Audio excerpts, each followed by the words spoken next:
When I was on vacation with my family at a luxury ski resort, I received a strange text message telling me to fly home immediately and keep my mouth shut because my life was in danger. Hours later at the airport, a high-powered lawyer and the police were waiting for me. And after I learned the twisted truth about my past, I literally lost consciousness. My name is Vanessa. I am 33 years old, and I work as a luxury hotel director.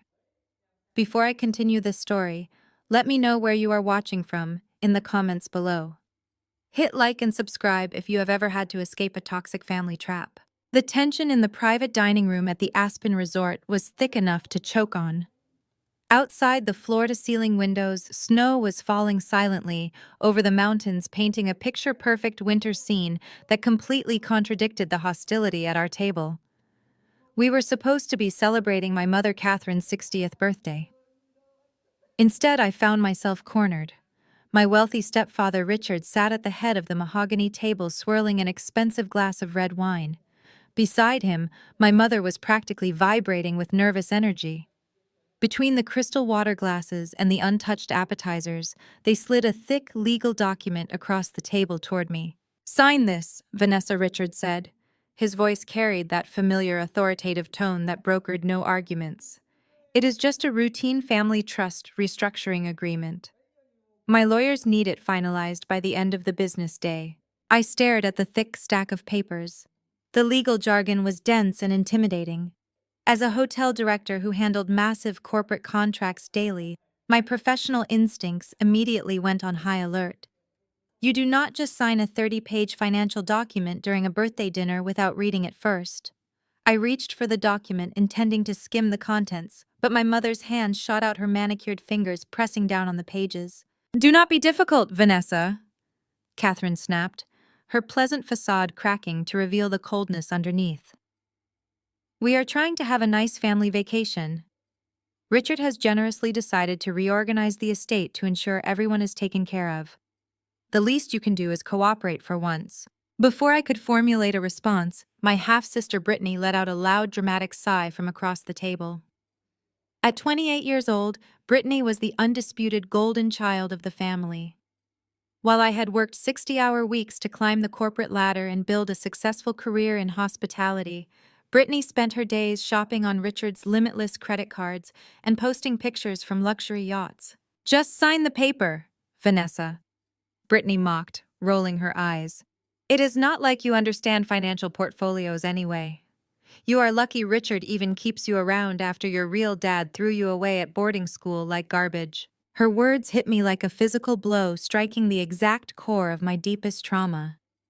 For 21 years, that narrative had been the defining pain of my existence. I was 12 years old when my biological father, Thomas, seemingly vanished into thin air. One day he dropped me off at a strict boarding school, kissed my forehead, and never came back. My mother and Richard had swooped in, painting Thomas as a deadbeat coward who abandoned his only child. They took me in, but they never let me forget that I was a charity case. Every meal, every piece of clothing, every breath I took under Richard's roof came with a reminder that I was unwanted baggage from a failed marriage. I was a guest in their perfect life, a constant disappointment compared to their precious biological daughter Brittany. I swallowed the lump in my throat, fighting the tears that threatened to fall. I refused to cry in front of them. I had spent 2 decades proving my worth, becoming an independent and successful woman, yet one sentence from Brittany could still make me feel like that abandoned 12-year-old girl standing alone with her suitcase. "I am not signing anything without having my own lawyer look at it first," I said, keeping my voice steady and professional. "If it is just a routine restructuring, it can wait until we are back in Chicago." Richard's face darkened, his jaw clenching in anger. He slammed his wine glass down onto the table. "You will sign it now, Vanessa. After everything I have provided for you, you owe me this courtesy." I turned to my fiancé Preston, seeking support. We had been together for 3 years, and he knew all about my complicated family dynamics. He knew how much I struggled with feeling like an outsider in my own home. I expected him to stand up for me, to suggest we take the documents to our room to review them privately. Instead, Preston shifted uncomfortably in his chair and avoided my gaze. "Come on," Vanessa, Preston said softly. He reached into his suit jacket, pulled out an expensive silver pen, and physically pressed it into my hand. His fingers were cold against mine. "Just do what they say. It is just paperwork. Do not ruin your mother's birthday trip over pride." I stared at the man I was supposed to marry in absolute shock. The coldness in his eyes terrified me. He was not looking at me like a partner protecting his future wife. He was looking at me like a handler managing a problem. The feeling of total isolation crashed over me. I was completely surrounded by people who were supposed to love me, yet I had never felt more alone or more trapped. My mother was glaring at me. Richard was looming over the table. Brittany was smirking. And my fiancé was actively forcing a pen into my hand. The pressure was suffocating. I looked down at the pen, then at the signature line on the final page of the document. My hand was shaking so badly I could barely hold the silver barrel.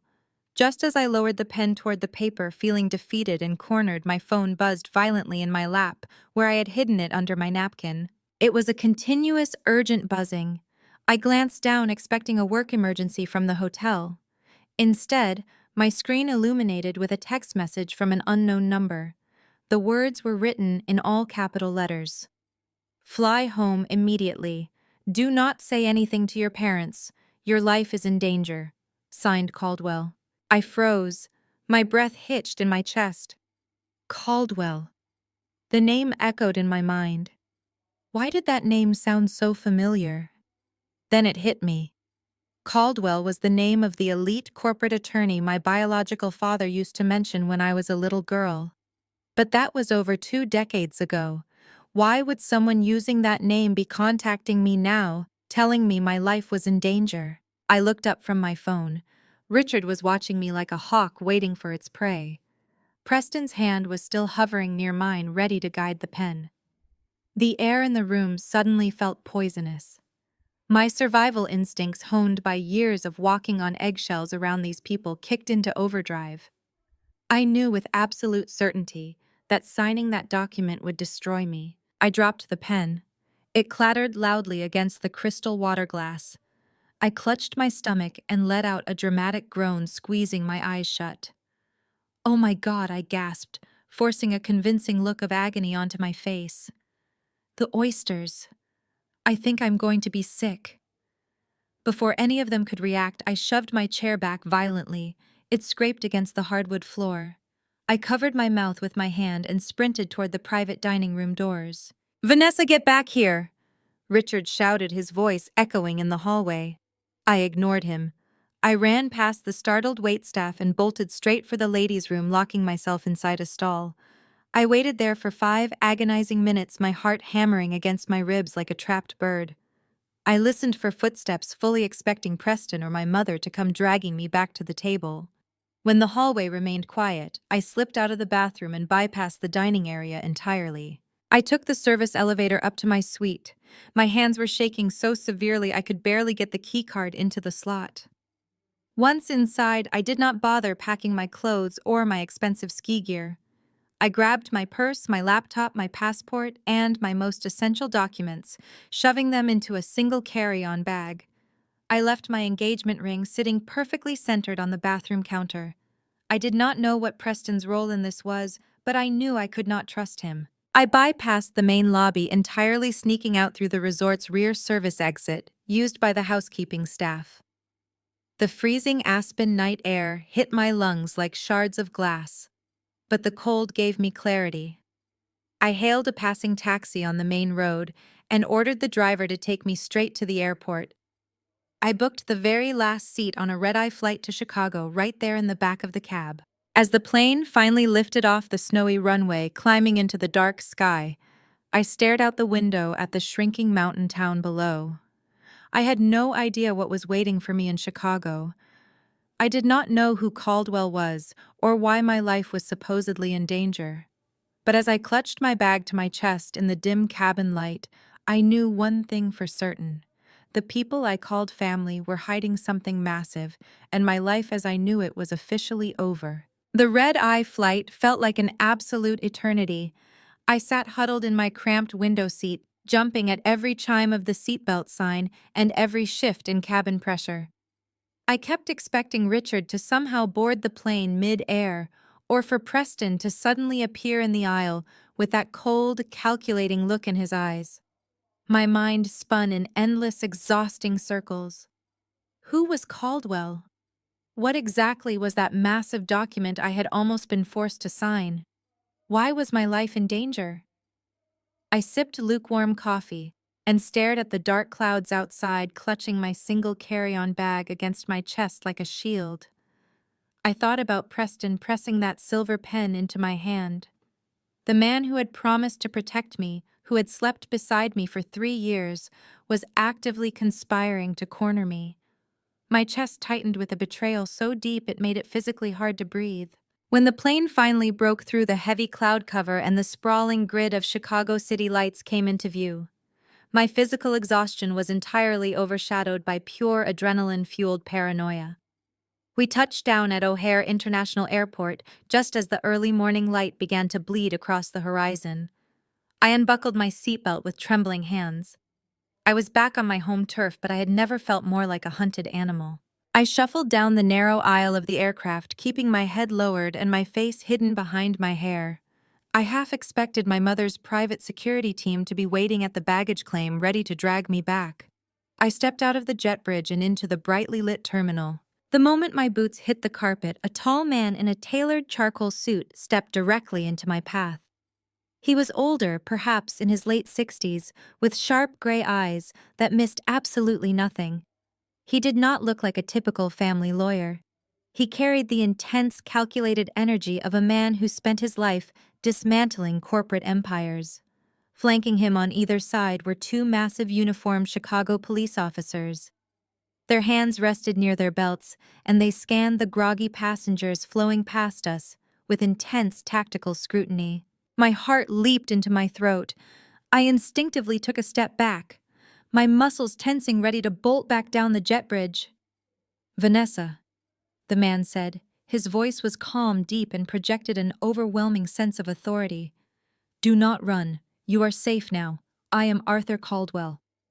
I stared at him, paralyzed by shock and fear.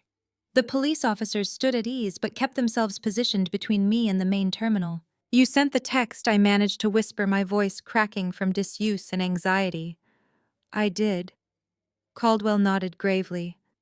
"And I am very glad you trusted your instincts. Your stepfather has eyes all over this airport, but we got here first.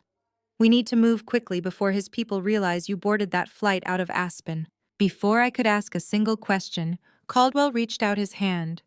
"I need your mobile phone immediately," he commanded.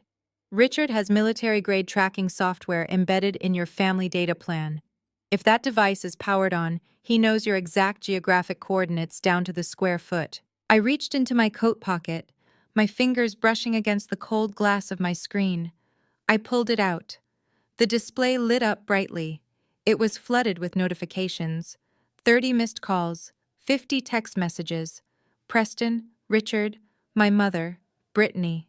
They had definitely realized I was gone. The most recent message was from my mother. It simply read, "You have made a terrible mistake." I handed the device to Caldwell without a second thought. He did not just turn it off.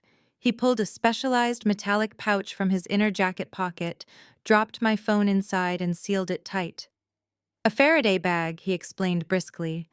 "It blocks all cellular and GPS signals. You are a ghost as of this moment." "Follow us, ma'am," one of the police officers said, gesturing toward a heavy, unmarked metal security door just off the main concourse. Caldwell and the officers guided me away from the public areas. We bypassed the bustling terminal, the coffee shops, and the moving walkways. Instead, we entered a labyrinth of secure concrete corridors meant only for airport personnel and high-level security transport. The fluorescent lights buzzed aggressively overhead as our footsteps echoed in the sterile halls. I gripped the strap of my bag, my knuckles turning white. The presence of the police officers told me this was not some elaborate prank or a misunderstanding. The danger was entirely real. Richard was a billionaire with endless resources, and whatever I had run from was serious enough to warrant a police escort through restricted federal zones. We walked fast. Caldwell kept a brisk pace, his polished shoes silent against the concrete floor. He explained in a low voice that Richard possessed the kind of wealth that could buy access to airline passenger manifests and security camera feeds within minutes. If we stayed in the public terminal, Richard's private security contractors would intercept us before we ever reached the taxi stand. I felt a cold sweat break out across my neck. I was a luxury hotel director. I knew exactly how the ultra-wealthy operated. They did not follow the same laws as everyone else. They bought their own rules. After 10 minutes of twisting through hidden hallways, we arrived at a heavy oak door, marked only with a brass plaque reading Private Administration. One of the officers swiped a secure keycard and the door clicked open. Caldwell ushered me inside. The room was a stark contrast to the cold, concrete tunnels.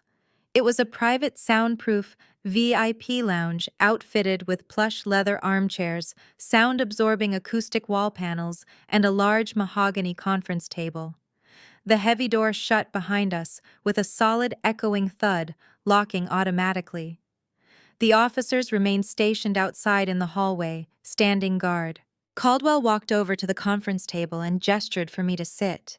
The absolute silence of the room was almost deafening after the roar of the airplane and the chaos of the public terminal. I slowly lowered myself into a chair, my legs feeling like lead. I was completely cut off from the world. No phone, no fiancé, no family. Just me and the man who claimed my life was in jeopardy. Caldwell unbuttoned his suit jacket and sat directly across from me. He placed a thick, worn leather briefcase on the table and folded his hands over it. He looked at me with an expression of profound sadness mixed with deep respect. He poured me a glass of water from a crystal pitcher. The ice clinked against the glass, sounding sharp in the quiet room. I took a sip, my hands shaking so violently I nearly spilled it on the mahogany wood. "You have had a very long night," Vanessa Caldwell said softly, "and I am afraid the hardest part is just beginning. What I am about to tell you is going to change everything you know about your life, your mother, and the man you call your stepfather." Caldwell reached into his worn leather briefcase and withdrew a single piece of paper. He placed it face down on the polished mahogany wood, his fingers lingering on the edge for a brief moment before he slowly pushed it across the table toward me. I stared at the blank white back of the page, my pulse drumming a frantic rhythm against my ribs. "Turn it over," Caldwell instructed gently. My hands shook as I reached for the document. I flipped it over. It was an official certificate bearing the seal of the state of California. I scanned the rigid bureaucratic text until my eyes locked onto the name printed in bold black ink. Thomas Mitchell, my biological father. I moved my gaze down to the date of death. It was exactly 3 days ago. I dropped the paper as if it had burned my fingers. I did not understand. Why was he showing me this? I had grieved the loss of my father 21 years ago when he walked away from me. The fact that his physical heart had stopped beating 3 days ago meant absolutely nothing to me. "He is dead," I said, my voice hollow and detached. "Why did you drag me out of Aspen in the middle of the night to tell me about a man who abandoned me when I was 12? Caldwell leaned forward, his gray eyes intense and unwavering. "Because he never abandoned you, Vanessa. He was forced out." I shook my head, rejecting the words instantly. "That is a lie. I remember the day he left. He dropped me at boarding school and drove away. My mother told me he ran off to avoid his responsibilities. Richard stepped in and paid for my life. Everything your mother and Richard told you was a carefully constructed fabrication," Caldwell stated firmly. 21 years ago, your father was not a failed businessman. He was a brilliant software engineer who had just written the foundational code for a revolutionary cybersecurity algorithm. It was technology that was decades ahead of its time. Richard was a ruthless venture capitalist who recognized exactly what that code was worth. Caldwell opened his briefcase again, pulling out a thick bound ledger. He did not ask me to read it but kept his hand resting heavily on the cover. "Richard stole the algorithm." Caldwell continued, his tone turning sharp with disgust. "But he did not just steal your father's life work. He needed to ensure Thomas could never claim ownership. So Richard orchestrated a massive corporate embezzlement scheme within the firm they were both consulting for. He buried the fraudulent financial trails so deeply that they all pointed directly back to Thomas. I sat frozen in my leather chair. The air in the room suddenly felt thin and inadequate. Richard backed your father into a corner. Caldwell explained, his voice softening slightly as he looked at my pale face. Richard presented Thomas with a horrifying ultimatum. Thomas could fight the charges, go to federal prison for decades, and watch Richard deploy his legal team to have you stripped from your mother and thrown into the brutal reality of the state foster care system. Richard promised to completely destroy your life. Or Thomas could take the fall sign, a forced confession of financial ruin, and vanish completely. If he walked away forever, Richard promised to let your mother keep custody of you and agreed to step in as the benevolent savior, providing for your upbringing. A sharp ringing started in my ears. The room around me seemed to tilt. My father had not thrown me away like garbage. He had sacrificed himself. He had walked away from the only person he loved to keep me safe from the monster my mother had chosen to align herself with. My mother knew. She knew the entire time and allowed me to be treated like an unwanted charity case for 2 decades. But the story does not end there, Caldwell said, breaking through the deafening noise in my head. Your father agreed to vanish, but he did not lay down and die. Caldwell pulled a third document from his briefcase. He lived under an assumed alias for the last 20 years. And during that time, he worked quietly in the shadows. He built a covert tech company from scratch. Utilizing brilliant legal loopholes and his unparalleled engineering genius, Thomas managed to legally patent the underlying architecture of that original cybersecurity code. The exact same code that Richard used to build his entire billionaire empire. I stared at Caldwell, my mind struggling to process the magnitude of what he was saying. Your father amassed a fortune, Caldwell stated clearly, emphasizing every syllable. He built an estate worth $400 million. But more importantly, he secured the lethal patent rights that effectively own Richard's entire corporate infrastructure. Without those patents, Richard's empire is built on stolen property. It is completely worthless. Caldwell pushed the final document across the table. Before he passed away 3 days ago, your father placed 100% of his $400 million estate, along with those corporate kill switch patents, into an ironclad irrevocable trust. The trust was designed to unlock and transfer entirely to its sole beneficiary on your 33rd birthday. My birthday was next week. Caldwell reached into his jacket pocket and produced a folded piece of paper. He unfolded it and laid it beside my father's death certificate. I recognized it immediately. It was an exact replica of the document Richard and my mother had aggressively shoved across the dining table in Aspen. Richard's spies discovered the existence of the trust shortly after your father passed, Caldwell explained grimly. They realized that in a matter of days you would legally own the foundation of his entire empire. That document they tried to force you to sign tonight was not a routine family trust restructuring. It was an irrevocable deed. By signing it, you would have legally relinquished all of your rights to your father's estate and handed the patents directly to Richard. The sheer scale of the betrayal slammed into me with the force of a freight train. Every cruel remark from my half-sister Brittany, every time my mother called me a disappointment, every time Richard reminded me that I owed him my life. It was all a malicious 21-year lie. I had been a pawn in a billionaire's sick game. They had abused me, gaslighted me, and emotionally tortured me, all while my real father lived in the shadows, building a weapon to set me free. And Preston, the man I loved, the man I was planning to marry. He had been sitting at that table, actively pressing the pen into my hand, trying to force me to sign away my father's legacy. He was in on it. The mahogany table rushed up toward me as my vision narrowed into a dark, suffocating tunnel. The physical toll of the red-eye flight, the sheer lack of food, and the absolute shattering of my entire reality finally overwhelmed my system. I tried to stand up, desperate to get air into my burning lungs, but my legs instantly gave out beneath me.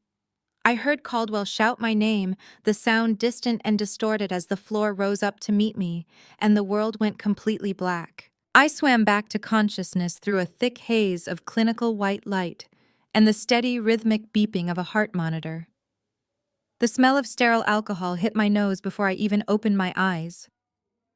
I was lying in a hospital bed, an intravenous line taped securely to the back of my hand. I blinked against the harsh overhead lights and turned my head to the side. Arthur Caldwell sat in a rigid plastic chair beside me, his tailored suit still immaculate, his hands folded patiently over his walking cane. "You are in a private, secure medical clinic," Caldwell said, his voice a low, calming rumble. "You experienced a severe syncopal episode brought on by extreme physical exhaustion and acute emotional shock. My security team brought you here immediately after you collapsed in the lounge." I tried to sit up, my head pounding with a vicious ache. The memories of the airport, the death certificate, and the $400 million truth crashed back into my brain with the force of a tidal wave. I grabbed the cold metal railing of the bed. My father, Richard, the stolen code. It was not a nightmare. It was all horribly real. Caldwell poured me a cup of water from a plastic pitcher and handed it to me.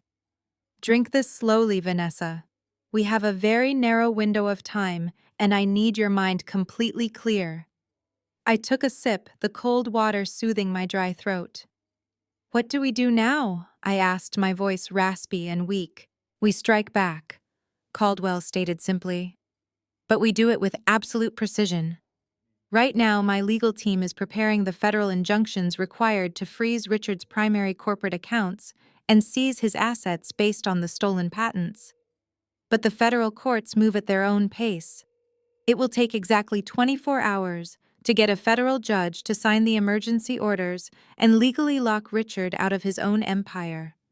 Until that ink is dry, your stepfather still has billions of dollars at his disposal and an army of private security contractors on his payroll." Caldwell leaned closer to the bed, his gray eyes intense and unwavering. "This means you have to go back to your townhouse and act completely normal. You must pretend you fled Aspen simply because you were overwhelmed, sick, and panicking. Do not give Richard, your mother, or anyone else a single reason to suspect that you know the truth about your father's estate. Richard has spies planted everywhere in your life. If he figures out that we are moving to freeze his assets, he will instantly wire his wealth to offshore accounts, and we will spend the next decade fighting him in international courts. You have to play the part of the fragile, easily manipulated daughter for just one more day. Can you do that?" I gripped the plastic cup, a profound anger finally replacing the icy shock in my veins. "I can do it," I promised. An hour later, the clinic doctor formally discharged me with strict orders to rest. Caldwell escorted me to a waiting black town car with heavily tinted windows. His private driver navigated the busy morning traffic, heading toward the upscale Lincoln Park townhouse I shared with Preston. As the car glided through the familiar Chicago streets, a sickening war raged inside my chest. Despite everything Caldwell had revealed, a tiny, pathetic fraction of my heart still wanted to believe that Preston was innocent. I wanted to believe that my fiancé had just been confused in Aspen, that Richard had intimidated him into handing me that silver pen at the dinner table. We had built a life together over the last 3 years.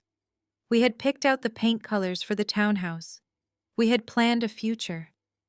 I was desperately craving the comfort of his arms, praying he would meet me at the front door with an apology and a rational explanation for his behavior. The driver pulled up to the curb and put the car in park. I thanked him, grabbed my single carry-on bag from the back seat, and walked up the stone steps to my front door. I unlocked the deadbolt and pushed the heavy oak door open. The silence inside the house felt instantly wrong. "Preston." I called out, my voice echoing slightly in the grand foyer.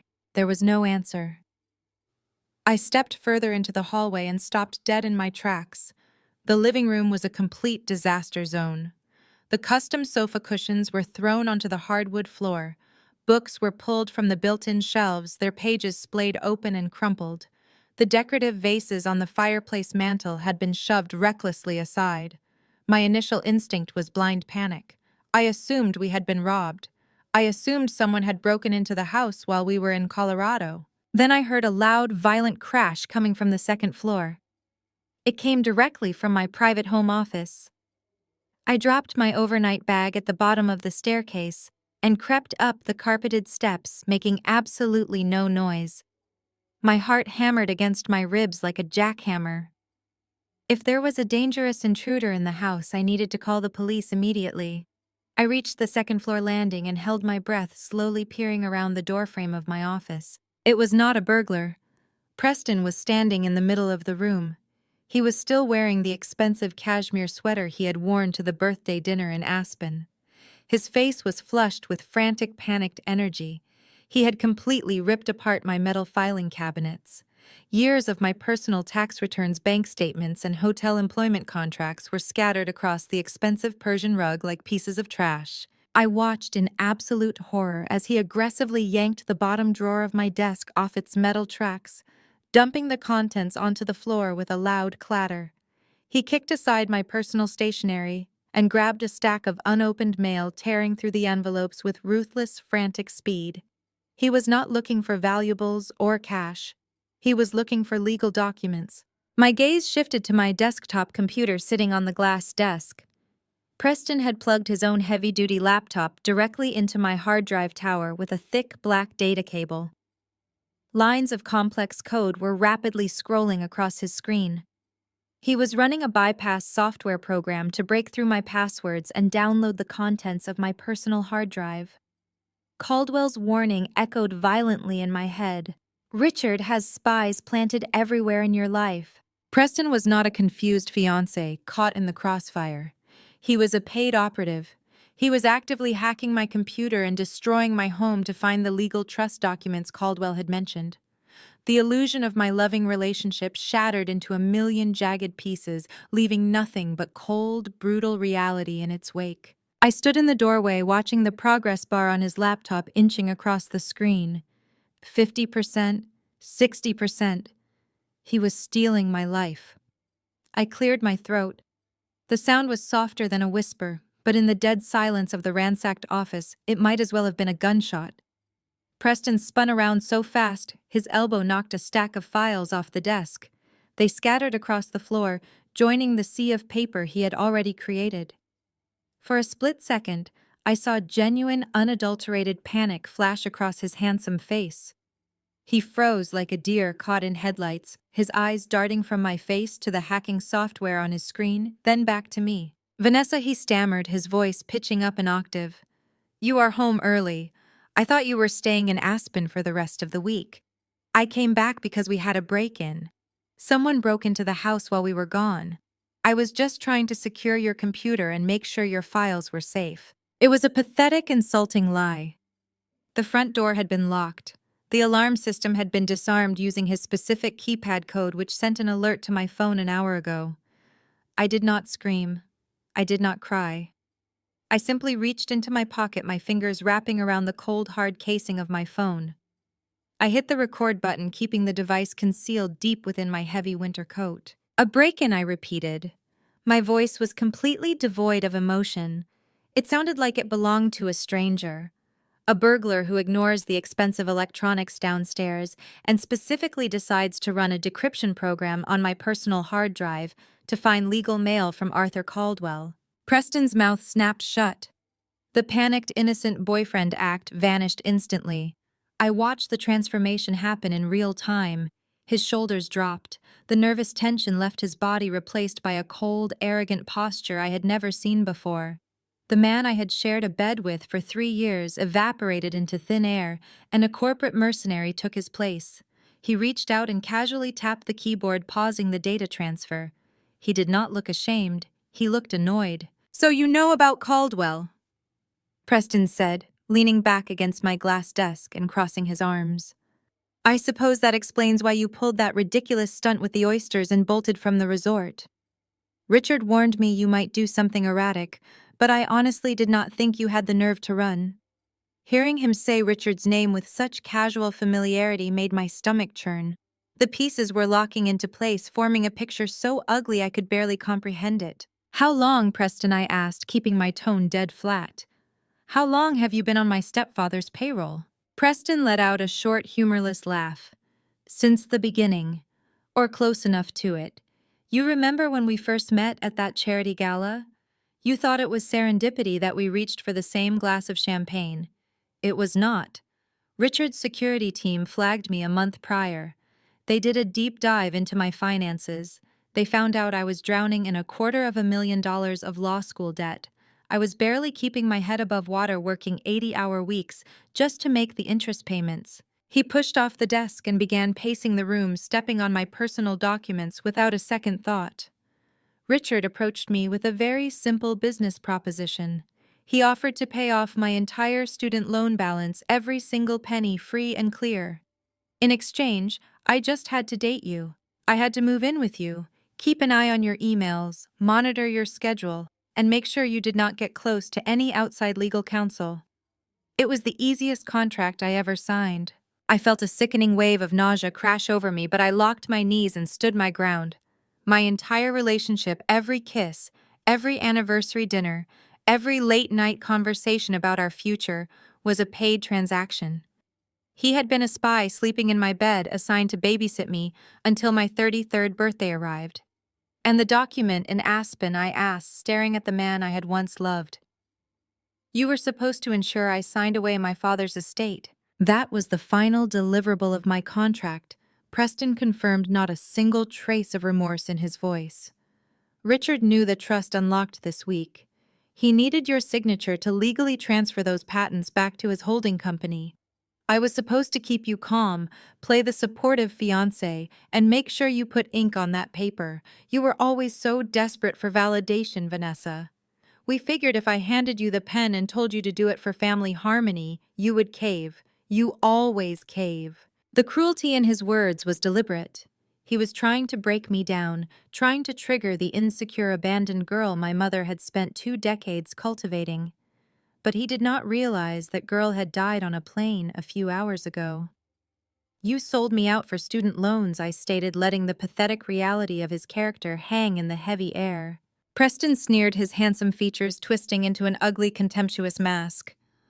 Oh, save the self-righteous indignation, Vanessa. Do not act like you are some innocent victim. You are a paranoid, broken girl playing way out of your league. You really think you can go up against Richard? The man owns half the judges in this city. He buys and sells people like me before breakfast. You have a meeting with one rogue lawyer and suddenly you think you are a corporate titan. He took a step towards me, towering over my frame, trying to use his physical size to intimidate me. You are nothing without your mother and Richard. They picked you up when your real dad threw you out like garbage. They gave you a life. And now you think you can steal Richard's empire because of some technicality in a 20-year-old patent.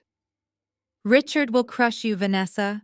He will drag you through years of litigation, freeze every dime you have, and make sure you never work in hospitality again.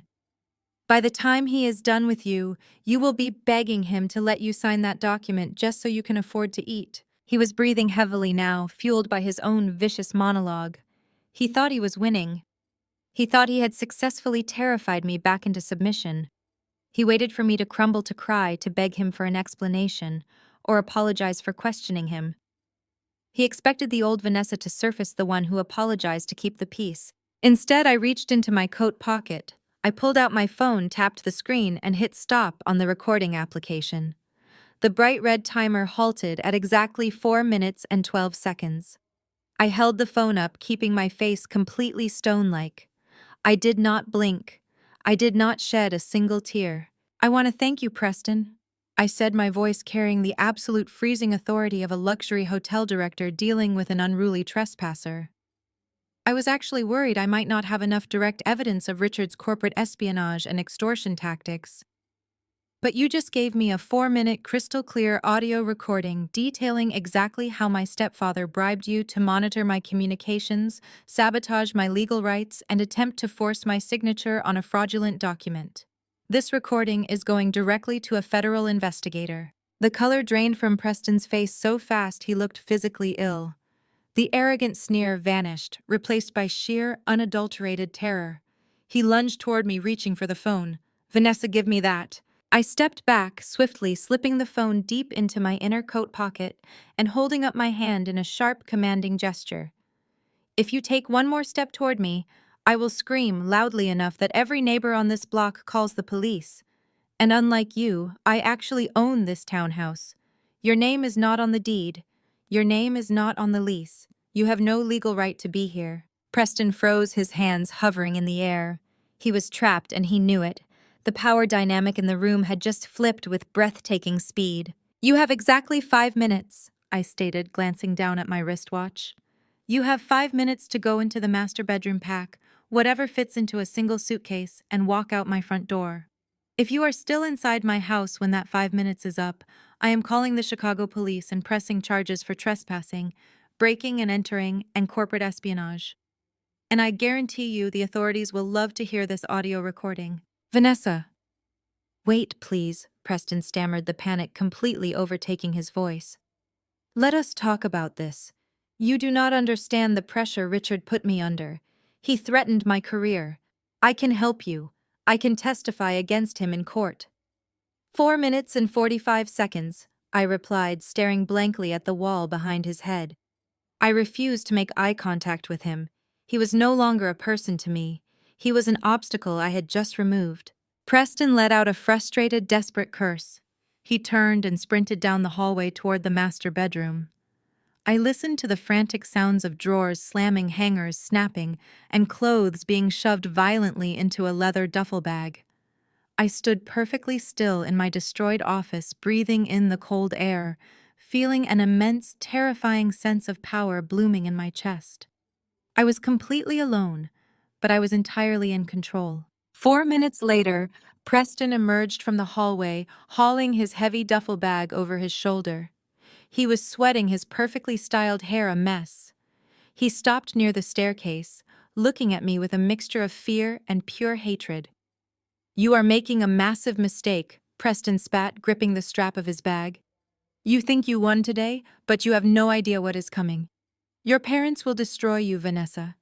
They will burn your entire life to the ground. They can certainly try, I said, gesturing toward the front door. Time is up, Preston. Get out of my house. He glared at me one last time, a pathetic, defeated man who had sold his soul for a student loan payoff.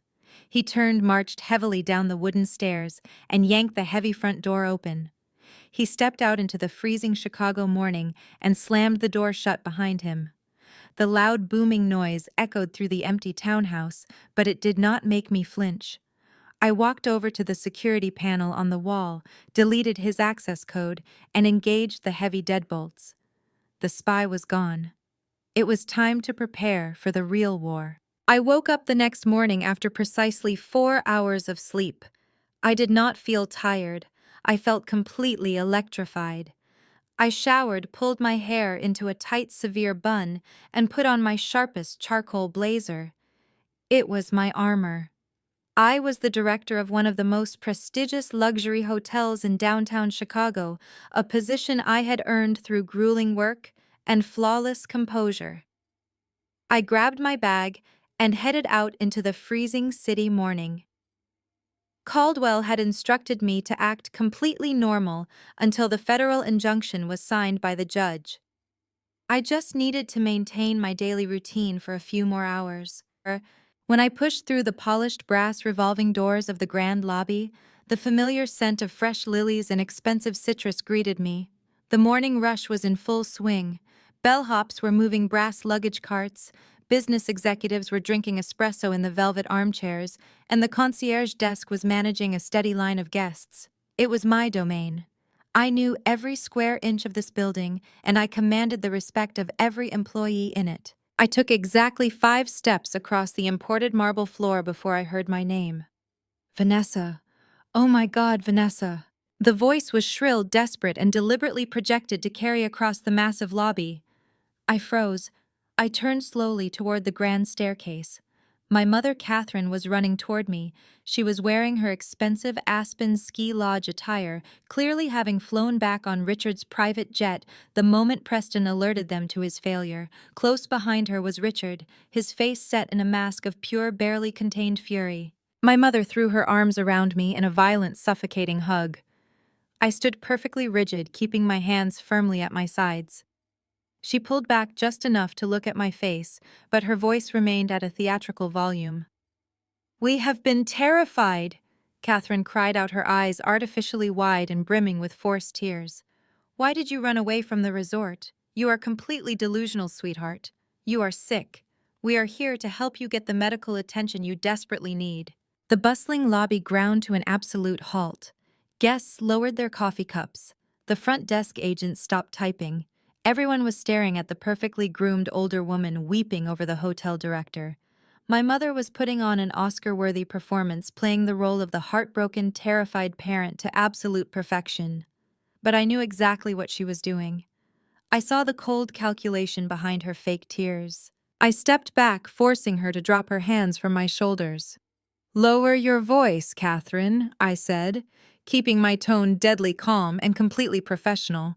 "You are disturbing my guests. If you want to speak with me, we can go to my private office." "No, we are not going anywhere but a hospital," Catherine wailed, turning slightly so the gathering crowd could hear her better. She looked around at the guests and my staff, adopting a look of absolute panic. "Please, someone help us. My daughter is having a severe psychotic break. She has stopped taking her medication. She is suffering from paranoid delusions and making wild accusations. We have a private ambulance waiting outside to take her to a secure psychiatric facility." The sheer audacity of her lie was staggering. She was weaponizing my mental health struggles from college, the very breakdown they had caused, to paint me as an unstable lunatic. But it was not just a performance to embarrass me. It was a highly calculated legal trap. Caldwell had warned me about this exact maneuver. If my parents could create a public record of me acting erratically, if they could force me into a psychiatric hold, even for 72 hours, they could petition a judge for emergency medical power of attorney. If Catherine gained legal control over my medical and financial decisions, she could sign away my father's trust on my behalf. They were trying to declare me legally incompetent before my 33rd birthday. I did not raise my voice. I did not panic. I caught the eye of my head of hotel security, who was standing near the concierge desk. I gave him a subtle, sharp nod. He immediately unclipped his radio and began moving toward us, flanked by two other large security personnel. "I am completely fine," I stated loudly and clearly, ensuring my voice carried across the marble room. "I am at my place of employment and you are trespassing." That is when Richard stepped forward. He bypassed my mother, entirely closing the distance between us until he was standing inches from my face. He dropped the concerned father act completely. His eyes were dark, vicious pits of rage. "Listen to me, you ungrateful brat!" Richard hissed, his voice dropping to a low, venomous growl meant only for my ears. "You are going to walk out those front doors and get into my car right now. You are going to check into the clinic I have selected, and you are going to sign the paperwork I put in front of you. If you make a scene, if you resist me in any way, I will end your pathetic little career before you can even blink." I held my ground, not backing away a single millimeter. "Are you threatening me in my own hotel, Richard?" "I am stating a fact," he countered, a cruel smirk twisting his lips. "Do you really think you are safe here? I play golf with the CEO of this hotel group. I own shares in the parent company. I have the corporate board on speed dial. I will call them right now and tell them their luxury hotel director is having a dangerous mental breakdown in the main lobby. You will be terminated on the spot. You will be blacklisted from the entire hospitality industry. You will lose your salary, your health insurance, and your reputation. You will have absolutely nothing. Now get your coat and get in the car." He reached out to grab my arm, fully intending to physically drag me out of the lobby. He believed his money and his status made him untouchable. He believed the threat of losing my job would force me to revert to the timid, obedient girl I used to be. He thought he had me backed into a corner with no way out. He was wrong. I looked at the hand reaching for my arm.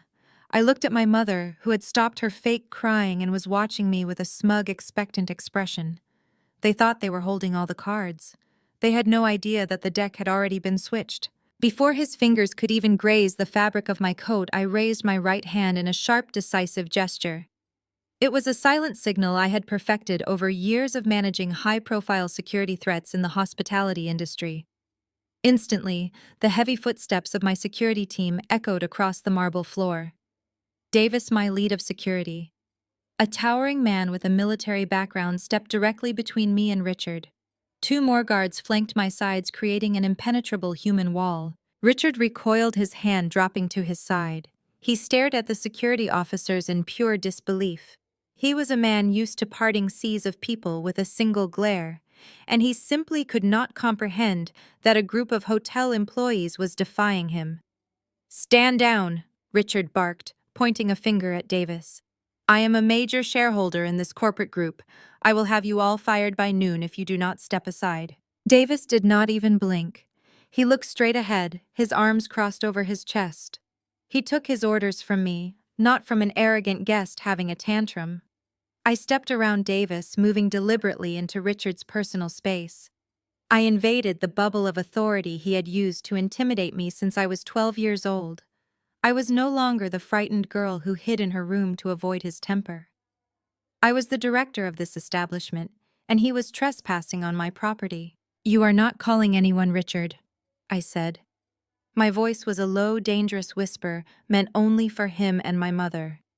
"Your threats do not work on me anymore. I know exactly what you are hiding. I know what you did 21 years ago." Richard scoffed, puffing out his chest to maintain his dominance. "You are having a mental breakdown, Vanessa. You do not know what you are talking about. You need to get in the car right now before I ruin your life." I did not back down. I held his gaze and delivered the first devastating blow. "I met with Arthur Caldwell yesterday. The effect was instantaneous and absolute. The color drained from Richard's face so rapidly, he looked like he might faint. The arrogant sneer wiped away, replaced by a mask of raw, unfiltered terror. His eyes widened, searching my face for any sign that I was bluffing. Beside him, my mother let out a small, strangled gasp. "That is right," I continued, my voice steady and cold as ice. "I met with Caldwell. I saw the death certificate. I know my biological father did not abandon me. I know you framed Thomas for corporate embezzlement. I know you blackmailed him into disappearing to save me from the foster system. And most importantly, Richard, I know you stole the cybersecurity algorithm that built your entire billionaire empire." Richard opened his mouth, but no sound came out. The powerful, untouchable tycoon was suddenly choking on oxygen. He looked around the lobby, terrified of who might be listening, his eyes darting frantically toward the front doors as if calculating an escape route. "You thought you could silence me by forcing me to sign away my rights in Aspen," I said, leaning in closer. "You paid Preston to spy on me. You bought his loyalty by paying off his student debt. You orchestrated this entire public performance today to try and declare me legally incompetent before my birthday. It was a very smart, very desperate plan, but you were too late." I slowly raised my left arm and checked my wristwatch. The gold hands glinted under the crystal chandeliers. It was exactly 9:02 in the morning. I looked back at Richard, a cold, victorious smile spread across my face. It was the first genuine smile I had worn in days. As of 9 o'clock this morning, I announced, ensuring my voice carried the heavy weight of finality, a federal judge signed an emergency injunction. "Your primary corporate accounts are officially frozen. Every single offshore asset, every stock portfolio, every shell company tied to that original algorithm has been locked down by the federal government." "No," Richard whispered, taking a stumbling step backward. His hands began to shake. "You cannot do that. You do not have the authority." "I have the original patents," I corrected him. "Or rather, my father's trust has them. The trust that legally transferred to me. Caldwell and his legal team submitted the undeniable proof of your intellectual property theft and fraudulent patent use. Right now, at this exact second, federal investigators are walking into your corporate headquarters. You cannot fire me, Richard. You cannot buy the board of directors. You cannot do anything because you do not have a single dime to your name. You are entirely bankrupt." The reality of my words slammed into the lobby with the force of a bomb. My mother, who had been standing frozen in horror, suddenly broke.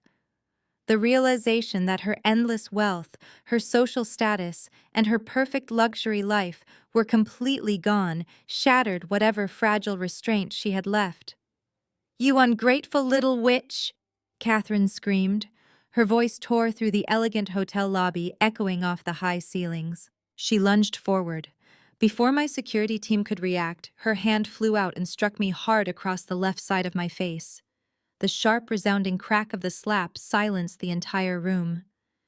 Guests gasped. Someone near the concierge desk dropped a porcelain coffee cup, the shattering sound punctuating the violent moment. My head snapped to the side from the force of the blow. A stinging, burning pain radiated across my cheek. I tasted a faint metallic hint of blood where my teeth had caught the inside of my lip. Davis immediately moved to restrain her, but I held up my hand, stopping him in his tracks. I slowly turned my head back to face my mother. I did not touch my cheek. I did not flinch. I did not shed a single tear. I just stared at her with absolute unyielding calm. She stood there panting, her chest heaving, her eyes wild with panic and rage. She had just assaulted a hotel director in front of dozens of wealthy witnesses and a fully equipped security team. She had handed me the perfect weapon to end this. "Davis," I said, keeping my eyes locked on the woman who gave birth to me. "This individual just committed physical assault on hotel property. She and her companion are trespassing and creating a hostile environment for our guests." "Yes, ma'am?" Davis responded, his voice booming with authority. "You are to escort them out of the building immediately," I instructed formally. "If they resist, you have my full authorization to use physical force and contact the Chicago Police Department to press assault charges. Furthermore, Richard and Catherine are permanently banned from this property and all affiliated locations worldwide. If they ever set foot on my premises again, they will be arrested on sight." "You cannot do this to us!" Catherine shrieked, her voice dissolving into hysterical sobs. "I am your mother. I raised you. I gave you everything. You gave me a 21-year lie," I replied coldly. "And now I am giving you the door. Get them out of my sight." Davis and another large security guard stepped forward, grabbing Richard by the arms. The former billionaire did not even fight back. He looked completely catatonic, a hollow shell of a man who had just realized his entire empire had crumbled into dust. He stumbled as the guards hauled him backward, his expensive leather shoes dragging across the marble floor. My mother, however, fought like a cornered animal. She thrashed and screamed as two guards took her by the elbows. She kicked her designer boots against the floor, her immaculate Aspen vacation outfit twisting and tearing as they forced her toward the exit. She shrieked curses at me, demanding I stop them, demanding I give her back her money, demanding I remember my place. I stood perfectly still in the center of the grand lobby. I watched with deep, profound satisfaction as they were physically dragged through the heavy revolving doors and thrown out onto the freezing Chicago pavement. The cold winter wind whipped through the entrance as the doors spun, carrying the last faint echoes of my mother's hysterical screams into the street. The hotel lobby was absolutely silent. Dozens of guests and staff members were staring at me, processing the incredible scene they had just witnessed. I took a slow, deep breath, smoothing the lapels of my charcoal blazer. The stinging on my cheek felt like a badge of honor. It was the last physical pain my family would ever inflict on me. I turned to the concierge desk, offering a polite, composed smile to my stunned staff. "Please offer complimentary breakfast service to all guests currently in the lobby," I instructed clearly. "Apologize for the disruption, and assure them the situation has been permanently handled." I turned on my heel and walked toward the private staff elevators. My posture was perfectly straight. My head was held high. I had just dismantled a billionaire, banished my abusers, and reclaimed my father's legacy. The war was far from over, but I had just won the most satisfying battle of my entire life. The news of Richard and Catherine's spectacular ejection from my hotel lobby spread through Chicago high society faster than a wildfire. By noon, my phone was ringing incessantly with calls from corporate board members, other hotel directors, and various elite contacts. I ignored them all, spending the afternoon in Caldwell's secure downtown office, meticulously reviewing the next steps in our legal strategy. We had won the morning, but Richard was a wounded animal, and wounded animals are incredibly dangerous. However, the real counterattack did not come from Richard, it came from the Golden Child. I was sitting in my townhouse later that evening, reviewing the newly established security protocols on my property, when my iPad chimed with a high-priority Google alert I had set for my own name. I opened the notification and felt a familiar, sickening drop in my stomach. Brittany had launched a scorched earth campaign. She had leveraged her massive social media following, hundreds of thousands of followers who worshipped her carefully curated luxury lifestyle, to post a series of highly produced, emotionally manipulative videos. In the videos, Brittany was sitting on a plush velvet sofa wearing minimal makeup and a modest sweater, looking completely distraught. She claimed that I was suffering from severe, dangerous paranoia. But she did not stop at the mental health angle Catherine had attempted in the lobby. Brittany went completely nuclear. She uploaded a series of heavily edited, fabricated documents that she claimed were leaked medical reports and financial statements. She told her massive audience that I had not just run away from the family vacation. She alleged that I had secretly traveled to my biological father's deathbed, manipulated him while he was heavily medicated, and intentionally induced his fatal heart attack by threatening to ruin his life if he did not sign his entire estate over to me early. She called me a sociopathic gold digger. She painted my father as a helpless victim of elder abuse, completely ignoring the fact that he was only in his early 60s and had died of natural causes. Brittany ended the videos by tearfully begging her followers to help protect her parents from my vicious, unprovoked attacks. The comments section was a terrifying cesspool of hatred. Thousands of strangers were calling for my immediate arrest. Some were demanding my hotel fire me. Others were posting my home address and threatening violence. It was a masterclass in modern character assassination, designed to destroy my professional reputation before I could even get the true story out to the press. Caldwell called me 5 minutes after the alert hit my tablet. "Do not respond." He ordered, his voice crisp and professional over the encrypted line. "Do not post a rebuttal. Do not issue a press release. This is exactly what they want. They want to draw you into a public shouting match to make you look exactly as unstable as they claim you are. We are documenting every single post for a massive defamation lawsuit. Let her dig her own grave." I paced my living room, my blood boiling. Brittany had never possessed an original thought in her life. This smear campaign had Richard's fingerprints all over it. He was using her platform to bypass the federal injunctions and attack me socially. But Brittany was not finished. The next morning, an opulent, heavy cardstock invitation arrived at my hotel office via private courier. It was addressed to the director of hospitality. Brittany was hosting an emergency, high-profile charity gala that very evening. The location was her sprawling $4 million penthouse overlooking Lake Michigan. The stated cause of the charity event was raising funds for elder abuse awareness. It was a direct, calculated slap in the face. I pulled up the digital version of the guest list through my hotel's event management software, which often shared data with the city's major event planners. My jaw tightened as I read the names. Brittany had invited the absolute upper echelon of Chicago society. She had invited city council members, major media executives, and most importantly, she had invited the entire corporate board of directors who owned the hotel group I worked for. She was turning her penthouse into a public tribunal. She was going to use this gala, surrounded by the city's most powerful people, to publicly demand that my corporate board terminate my employment immediately.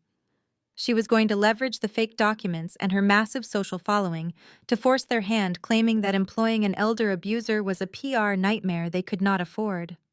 She was trying to take my career, the only thing I had ever built, completely on my own. I stared at the heavy cardstock invitation sitting on my desk.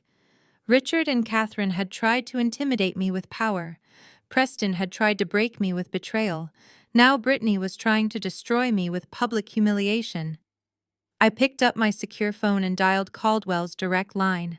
"Arthur," I said, keeping my voice perfectly level, "I need you to pull up the complete itemized asset portfolio from my father's trust. Specifically, I need you to look at the shell companies holding the residential real estate assets." I heard the rapid clicking of a keyboard on the other end of the line. What are you looking for, Vanessa? I tapped the thick invitation on my desk. Brittany's $4 million penthouse. Tell me exactly who owns the deed to that property. There was a tense silence on the line for about 45 seconds. Then I heard Caldwell let out a low, deeply satisfied chuckle. Well, Vanessa, Caldwell said, his voice laced with absolute predatory delight.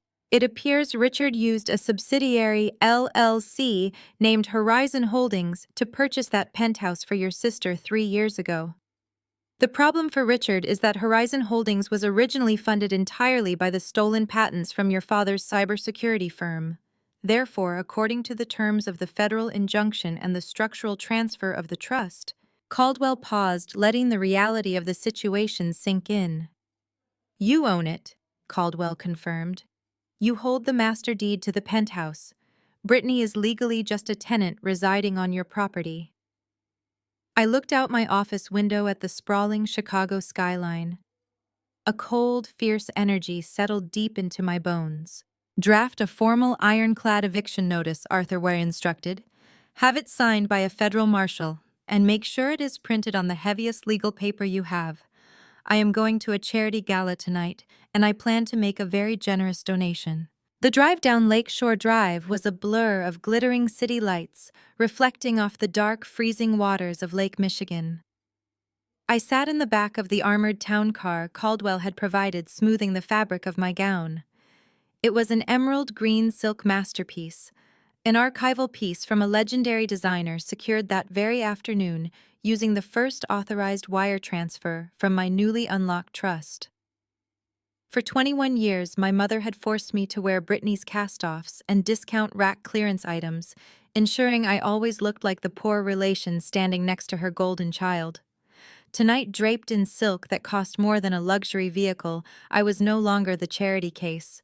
I was the owner of a $400 million empire, and I was dressed for a financial execution. The town car pulled up to the curb of the ultra-exclusive residential high-rise where Brittany's penthouse occupied the entire top floor. Ordinarily, the notoriously strict doormen and private security guards would have barred me from entry. Brittany had undoubtedly given them explicit orders to keep me out. However, Caldwell had been exceptionally thorough. An hour before my arrival, his legal team had formally served the building's management company with the federal injunction and the verified master deed proving my absolute ownership of the penthouse unit. When I stepped out of the vehicle, the building manager himself was waiting on the freezing pavement. He offered a polite, deeply nervous bow and escorted me past the bewildered security desk, swiping his master keycard to grant me direct access to the private high-speed elevator. The ride to the top took less than a minute, but my heart hammered a steady, powerful rhythm against my ribs. The polished steel doors slid open with a soft chime, revealing a scene of breathtaking, nauseating hypocrisy. Brittany had spared absolutely no expense for her smear campaign. The sprawling multi-level penthouse was dripping in rented opulence. Waitstaff in crisp white tuxedos glided across the imported hardwood floors, carrying silver trays of caviar and vintage champagne.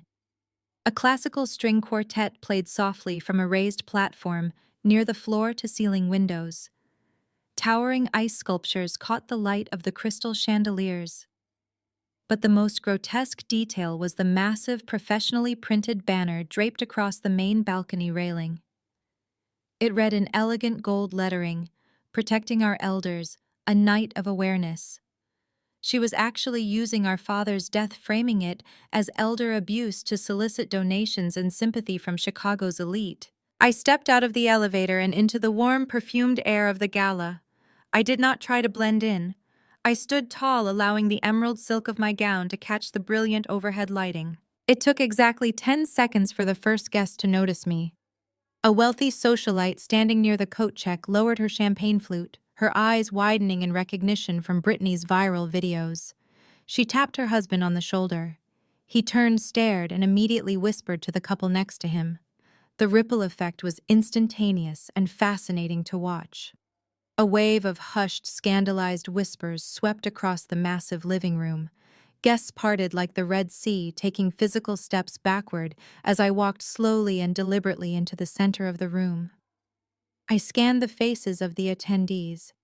I saw 3 city council members, I saw prominent media executives, and standing near the custom marble bar, I saw the entire corporate board of directors who owned the hotel group I directed.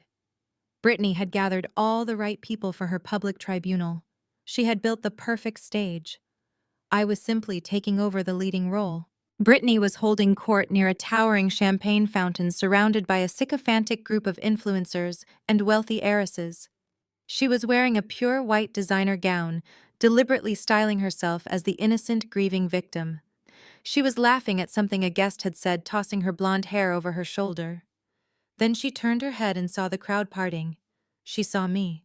The fake glittering smile melted off her face instantly. Her features contorted into a mask of pure, unadulterated panic and rage. She dropped her crystal flute. It shattered against the hardwood floor, sending a spray of expensive champagne across the shoes of her guests. Brittany did not hesitate. She marched violently through the crowd, shoving a waiter out of her way. She climbed the 2 steps onto the small stage where the string quartet was playing, grabbed the lead violinist by the shoulder, and demanded they stop playing. The classical music screeched to a harsh, discordant halt. The sudden, suffocating silence in the room was deafening. Every single eye in the penthouse was locked on the two of us. Brittany snatched a microphone from the microphone stand. Her breathing was heavy, amplified across the room's sound system. "Security!" Brittany shrieked into the microphone, her voice echoing off the high ceilings and glass walls. "Get this woman out of my home immediately!" I gave explicit orders that she was not to be allowed in the building. 2 large private security guards hired specifically for the event stepped forward from the corners of the room. They moved toward me, reaching out to grab my arms. I did not flinch. I did not even look at them. I kept my eyes locked entirely on my half-sister. Before the guards could lay a finger on my silk gown, the building manager stepped out from the shadows near the elevator bank. He raised his hand sharply, signaling the guards to stand down. He shook his head at them, a silent but absolute command. The guards stopped in their tracks, looking confused, and backed away into the crowd. Brittany's eyes widened in horror as her hired muscle abandoned her. She gripped the microphone tighter, her knuckles turning stark white. She decided to play her final, desperate card. She turned to her audience, squeezing out brilliant, artificial tears. "Look at her!" Brittany cried out to the silent, staring crowd. "This is exactly what I warned you about in my videos. This is the woman who manipulated our poor, defenseless father. This is the sociopath who induced his fatal heart attack just to get her hands on his money. And now she has the absolute sickness to crash a charity event dedicated to his memory. She is dangerous. She is unstable. Please, someone call the police and have her arrested." The corporate board members from my hotel exchanged deeply uncomfortable glances. The trap had been set perfectly. But Brittany had severely underestimated the weapon I was carrying. I walked slowly up the 2 small steps onto the stage.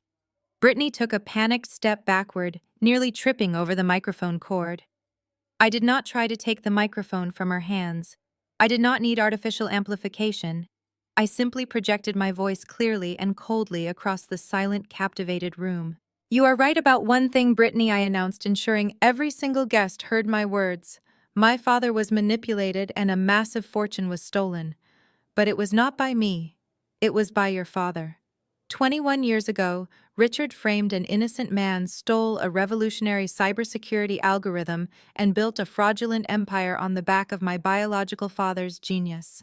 And today the federal government officially froze every single account Richard has ever owned." A collective gasp swept through the high society crowd. The corporate board members immediately stiffened their business instincts, instantly grasping the catastrophic implications of my words. Brittany's face drained of all color. She opened her mouth to argue, to scream another lie, but I reached into my emerald silk clutch and pulled out a thick, heavy document.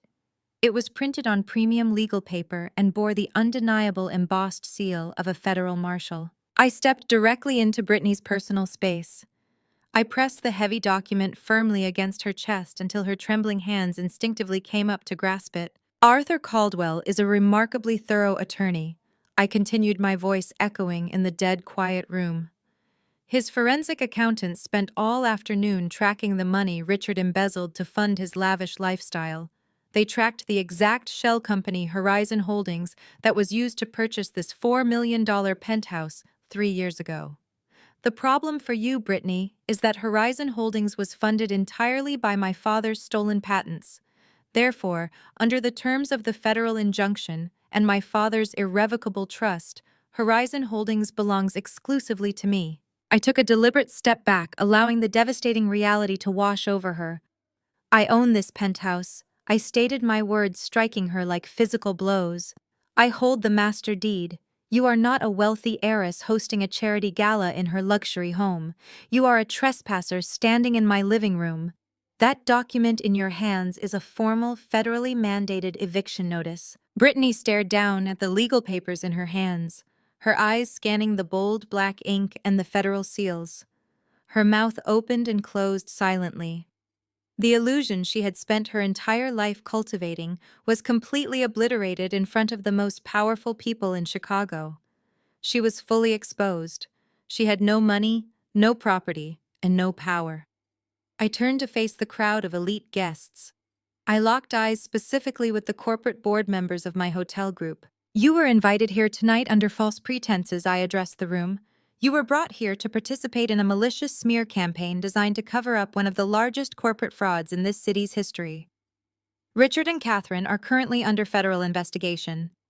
As the legal owner of this property, I am formally ending this event. You are all welcome to leave safely and securely through the main elevators. The reaction was instantaneous. The ultra-wealthy value nothing more than their own reputations, and being associated with a sinking ship was social and professional suicide. The guests did not murmur. They simply turned in unison and began a rapid mass exodus toward the elevators and the coat check. The corporate board members were the first to leave, abandoning Brittany without a second glance. The very people she had tried to weaponize against me were actively fleeing her presence. Brittany collapsed to her knees on the stage. The white designer gown pooled around her on the hardwood floor. She dropped the microphone and it hit the stage with a loud, piercing shriek of feedback. She clutched the eviction notice to her chest heaving with real, unadulterated sobs of sheer panic and loss. "You have exactly 48 hours," I said, looking down at the broken golden child. "You have 48 hours to pack your clothes and vacate my property. You may not take any art, any furniture, or any fixtures, as they were all purchased with stolen funds. If you are still inside this penthouse when the clock runs out, I will have the federal marshals drag you out in handcuffs." I did not wait for her to respond. I turned my back on the sobbing woman who had spent 2 decades making my life a living hell. I walked down the stage steps and strode across the emptying living room. The emerald silk of my gown swept gracefully across the floor. I stepped into the private elevator, pressed the button for the ground floor, and watched the steel doors slide shut, cutting off the sound of her weeping forever. The descent in the elevator was silent and swift. When the steel doors opened on the ground floor, the building staff averted their eyes, terrified of the woman who had just dismantled the penthouse resident in front of the city elite. I walked out into the freezing night air, where Caldwell's armored town car was idling at the curb. I climbed into the back seat, the heavy door shutting out the chaotic noise of the city. Caldwell was sitting across from me, his laptop glowing in the dim cabin light. He did not ask how the eviction went. He simply handed me a steaming cup of black coffee from a thermos and turned his screen toward me. "Richard is cornered," Caldwell said, his voice dropping into a low tactical cadence. "But a cornered billionaire is the most dangerous kind of predator. The federal injunction effectively froze his domestic assets, but it is a temporary holding measure until we can formally prove intellectual property theft in a federal court. Richard knows he cannot win a protracted legal battle against the patents your father established, so he is attempting to rig the game before the referee even arrives." I stared at the glowing screen. It displayed a highly classified corporate memo intercepted by Caldwell's team. It outlined an emergency shareholder meeting scheduled for Richard's primary tech firm. He is trying to force through a massive international merger, I realized, reading the names of a notorious overseas conglomerate, known for legally shielding shady assets. "Exactly." Caldwell nodded grimly. If Richard successfully merges his domestic infrastructure with this foreign conglomerate, the stolen patents will be absorbed and buried under layers of international corporate law. The American federal injunctions will lose their jurisdiction. Richard will secure a multi-billion-dollar cash bailout from the merger, and he will use those liquid funds to crush your claim to the estate.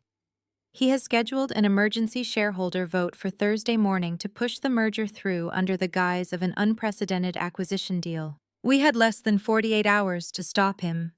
The patents my father filed were strong, but to completely obliterate Richard's merger and trigger an immediate federal arrest, we needed the smoking gun. We needed undeniable physical proof that Richard stole the foundational architecture 21 years ago. Caldwell ordered the driver to take us to a highly secure underground data facility on the outskirts of Chicago. This was where the physical assets of my father's trust had been transported. We walked past layers of biometric security until we reached a sterile, climate-controlled vault. Inside, sitting on a stainless steel table, were 3 heavy, outdated computer servers and a stack of external hard drives. These were the machines my father had used during his years living in the shadows. I shed my emerald silk designer gown for a pair of sweatpants and a thick sweater Caldwell had his assistant bring down. I sat beside him at the metal table, the glow of the monitors casting harsh shadows across our faces. What followed was the most grueling, emotionally exhausting night of my entire life. My father had been a cybersecurity genius, which meant his personal hard drives were locked behind encryption walls that were virtually impenetrable. Caldwell had brought in 2 top-tier forensic data engineers, but even they were sweating as they hit firewall after firewall. We spent hours running decryption software, analyzing strings of old code, and searching for the back door my father must have left behind. My eyes burned, my head throbbed, and the digital clock on the wall mocked us as the hours slipped away. It was nearly 4 in the morning when I noticed a pattern. The engineers were treating the encryption like a math problem, using brute force attacks to guess the password. But my father had not been just a machine. He had been a man who loved his daughter. I leaned over the keyboard, staring at the primary password prompt that had locked us out of the deepest drive for 6 hours. I thought about the boarding school. I thought about the day he left. I remembered the last book he read to me before the world fell apart. The Count of Monte Cristo, a story about a man wrongfully imprisoned who spends years gathering wealth in the shadows to exact his righteous revenge. I pushed the engineer aside and placed my fingers on the keyboard. I typed the name of the protagonist, Edmond Dantes, followed by the exact date my father had dropped me off at the school. I hit the enter key. The screen froze for a fraction of a second. Then the red access denied prompt vanished. The screen flashed green and a massive directory of hidden files flooded the monitor. The engineers gasped. Caldwell gripped the edge of the metal table so tightly, his knuckles turned white. "We are in," the lead engineer whispered in absolute awe. I took the mouse and began clicking through the meticulously organized folders. My father had kept everything. He had hoarded 2 decades worth of evidence, waiting for the day I would be old enough and strong enough to use it. At the very bottom of the directory, I found a folder simply labeled Genesis. I opened it. The file inside was not just a document. It was the holy grail of our entire legal war. It was the original unedited source code for the cybersecurity algorithm that had revolutionized the tech industry. But the code itself was not the weapon. It was the digital metadata permanently attached to the file.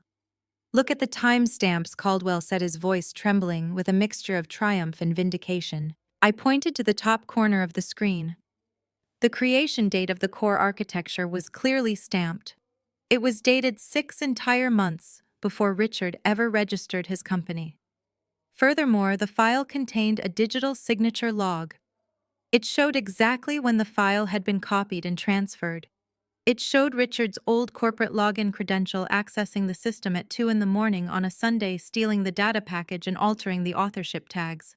Beside the source code was a secondary file, a digital video journal my father had recorded on the night he fled. We clicked play. My father's face appeared on the screen, looking young, terrified, but fiercely resolute. He looked directly into the camera lens and detailed every single threat Richard had made against me. He explained the embezzlement framing the blackmail and his decision to sacrifice his freedom to keep me out of the foster system. I reached out and touched the computer monitor, tracing the digital image of the father I had resented for 21 years. He had never stopped fighting for me.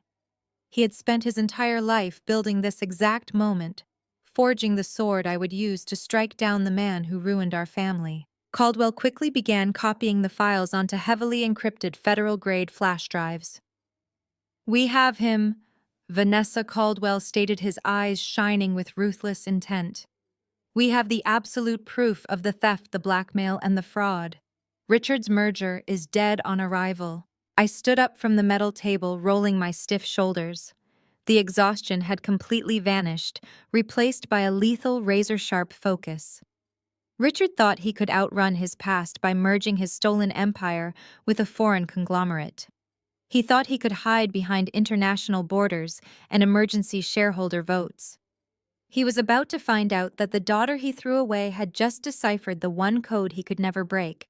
I left the underground data facility as the sun began to rise over Chicago, painting the frozen city in shades of pale gold. I did not go home to rest. I went straight to my office at the hotel. My desk was the only place I felt completely grounded. I needed the quiet of the early morning to organize the digital files Caldwell had handed me and prepare my mental strategy for the final strike against Richard. I sat in my ergonomic chair, sipping a fresh espresso, my mind racing through the timeline of the upcoming shareholder meeting. The heavy mahogany door to my private office suddenly clicked and swung open. I had instructed the front desk to hold all calls and block all visitors, but the woman standing in the doorway had bypassed the protocols. My mother, Catherine, stood there breathing heavily. She must have used the VIP access card she retained from her previous stays to slip past the lobby security guards before the morning shift change. I stared at her in shock, though I did not let it show on my face. The immaculate, terrifying society matriarch who had slapped me just 24 hours ago was completely gone. Catherine looked absolutely wretched. Her designer coat was buttoned unevenly. Her perfectly highlighted hair was a tangled, frantic mess around her pale face. Her eyes were bloodshot and frantic, with dark, heavy bags hanging beneath them. Richard's frozen assets had clearly subjected her to a sleepless night of sheer panic. I did not stand up. I did not offer her a seat. Without breaking eye contact, I smoothly reached for my phone resting on the desk, tapped the screen to open my voice memo application, hit record, and slid the device under a thick stack of hospitality reports. "Vanessa," Catherine gasped, rushing forward and slamming her hands down on the edge of my glass desk. "You have to stop this. You have to call Caldwell and lift the federal injunction right now." I leaned back in my chair, folding my hands together. "You are trespassing again, Catherine. I am going to press the security panic button under my desk in exactly 60 seconds if you do not turn around and walk out." She did not yell. She did not threaten me. Instead, Catherine did something I had never seen her do in my entire 33 years of life. Her knees buckled. The proud, arrogant woman who had terrorized me for 2 decades physically collapsed onto the floor. She dropped to her knees right in front of my desk, clutching the edge of the glass like a woman dangling off the edge of a cliff. "Please, Vanessa," she begged, her voice cracking into a pathetic, desperate sob. "Richard is going to lose everything. The international merger is the only thing that can save the company. If the accounts stay frozen and the buyers pull out tomorrow morning, we are completely bankrupt. We will have absolutely nothing." I looked down at her, feeling an absolute freezing emptiness in my chest. "You are asking me to let the man who destroyed my biological father walk away with a multi-billion-dollar bailout?" "We can make you rich," Catherine pleaded, completely missing the moral gravity of the situation. Her mind was entirely consumed by greed. "Richard is willing to compromise. He told me to offer you a deal. If you drop the injunction and let him sign the merger paperwork tomorrow, he will give you a fair 10% share of the new conglomerate. Do you know how much money that is? It is tens of millions of dollars in liquid cash, Vanessa, transferred directly to you the moment the ink dries. You will never have to work again. You can have any life you want. I let her desperate, greedy words hang in the quiet office. She actually thought she could buy me off with a fraction of the empire that legally belonged entirely to my father. She thought my sense of justice had a price tag. I leaned forward, resting my elbows on the desk. I need to understand something, I said, keeping my voice low and deceptively gentle to draw her out. Richard framed Thomas.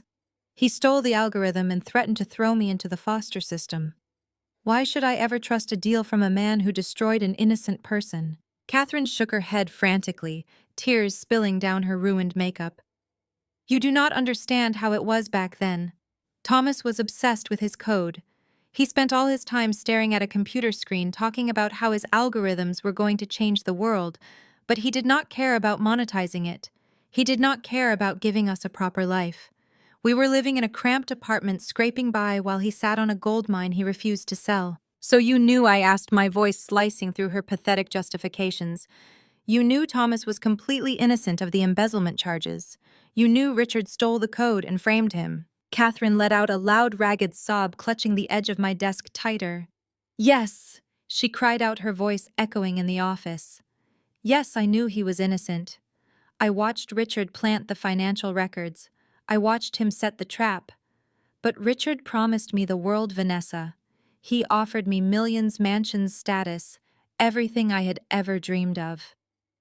Thomas was never going to give us that life. I had to let Richard do it. I had to let him frame Thomas so we could take the code and finally be wealthy. It was the only way to secure my future. I did it for us. I stared down at the woman weeping on my floor. The final horrifying puzzle piece clicked into place. My mother was not just a passive bystander who had been fooled by a ruthless billionaire. She was an active, willing accomplice. She had traded her husband's freedom and her daughter's entire childhood for a life of luxury and social status. She had watched my father be extorted into vanishing, and she had spent the next 21 years emotionally abusing me to justify her own sickening guilt. You did not do it for us, I stated, my voice echoing with pure lethal finality. You did it for yourself. You sold my father's life and my sanity for a black credit card and a mansion in Aspen. I reached under the stack of hospitality reports and pulled out my phone. I tapped the screen, stopping the recording. The bright red timer halted at exactly 3 minutes and 45 seconds. I held the device up so Catherine could see the screen. The begging instantly stopped. Catherine stared at the phone, the color completely draining from her tear-streaked face as the reality of what she had just done crashed down upon her. You did not just bring me an insulting financial offer, Catherine, I said, standing up from my chair and towering over her kneeling form. You just brought me a crystal-clear, completely uncoerced audio confession to criminal conspiracy, extortion, and corporate fraud. This was the absolute final nail in your coffin. No, Catherine gasped, scrambling backward on her hands and knees. Vanessa, please, you cannot use that. I am your mother. I pressed the panic button installed beneath my desk. I am forwarding this audio file directly to Arthur Caldwell and the federal investigators currently building the racketeering case against Richard III, informed her coldly. Your 10% offer is rejected. You are going to lose every single penny you stole, and then you are going to federal prison. The heavy mahogany doors burst open behind her. Davis and 2 towering security guards rushed into the office, their expressions stern and uncompromising. Remove this woman from my office, I commanded, not breaking eye contact with my mother. And if she ever manages to bypass the front desk security again, someone is losing their job. Catherine screamed as the guards hauled her up by her arms. She thrashed and kicked, begging me to delete the files, screaming that I was destroying my own family. I stood motionless behind my glass desk, watching them drag her out into the hallway. The heavy doors swung shut, cutting off her desperate shrieks. I looked down at the audio file saved on my phone. The trap was finally perfectly set. Richard and Catherine were completely out of moves, and the shareholder meeting was just 24 hours away. The next 24 hours evaporated in a whirlwind of tactical precision. I did not sleep a single minute. I sat in Arthur Caldwell's secure downtown office, drinking black coffee, while federal prosecutors processed the audio confession I had extracted from my mother. That recording was the devastating key required to upgrade our civil injunction into a federal criminal mandate. We had the original time-stamped source code. We had the paper trail of the stolen patents. And now we had Catherine's uncoerced admission to the 21-year blackmail scheme. We possessed everything we needed to completely obliterate Richard's empire. The sun broke over the freezing Chicago skyline, casting harsh reflections across the glass skyscrapers of the financial district. It was Thursday morning, the day of the emergency shareholder meeting. The day Richard planned to sign his multi-billion-dollar international merger, absorb the stolen patents into a foreign conglomerate, and secure the liquid cash he needed to destroy me. I stepped out of Caldwell's armored town car onto the icy pavement directly in front of Richard's corporate headquarters. The building was a staggering monument to his stolen wealth, a sleek monolith of dark glass piercing the winter sky. I tilted my head back, looking up to the executive level. For 21 years, that tower had represented my stepfather's untouchable power. Today, it represented nothing more than a crime scene. I was not alone. Flanking me on my right was Arthur Caldwell, gripping his polished cane with lethal determination. Flanking me on my left was a specialized team of federal forensic accountants, carrying heavy metal briefcases packed with the decrypted hard drives from my father's vault. But the most important members of our entourage were the 6 federal agents walking directly behind us. They wore dark suits, badges clipped visibly to their belts, and carried the unmistakable posture of men who were about to execute a high-level corporate arrest. We moved as a unified, unstoppable force through the heavy revolving doors and into the sprawling marble lobby. The morning corporate rush was in full swing. Hundreds of employees in tailored suits were swiping their badges at the security turnstiles, oblivious to the fact that their company was about to collapse. The head of building security, a broad-shouldered man with an earpiece, stepped directly into our path. He held up his hand, signaling us to stop. "Excuse me?" The security chief commanded, his eyes darting nervously between my face and the federal agents. "This is a private corporate building. Access to the executive elevators requires prior authorization and a verified appointment." One of the lead federal agents did not even slow his pace. He stepped smoothly in front of me, pulled a heavily stamped federal warrant from his inner jacket pocket, and pressed it firmly against the security chief's chest. "We have a federal warrant to secure the premises and seize all corporate assets on the executive floor," the agent stated, his voice echoing loudly over the murmur of the crowded lobby. "If you or any of your personnel attempt to delay our transit, you will be arrested immediately for obstructing a federal investigation. Step aside." The security chief looked at the federal seal, swallowed hard, and instantly backed away, motioning for his guards to clear the path. We marched directly through the turnstiles and entered the private glass-walled executive elevator. Caldwell swiped an override card he had secured through the federal mandate, sending the car shooting straight toward the top floor without any stops. As the elevator climbed higher into the Chicago skyline, my heart beat a steady, powerful rhythm against my ribs. I looked at my reflection in the polished steel doors. I was wearing a sharp, tailored black suit. I did not look like the terrified 12-year-old girl who had been dumped at a boarding school. I did not look like the anxious young woman who had been bullied and gaslighted by her family at a luxury ski resort. I looked exactly like my biological father. I possessed his resilience, his intellect, and his fierce, unwavering sense of justice. The elevator chimed a soft, pristine note as we reached the executive floor. The steel doors slid open, revealing a sprawling, ultra-modern reception area.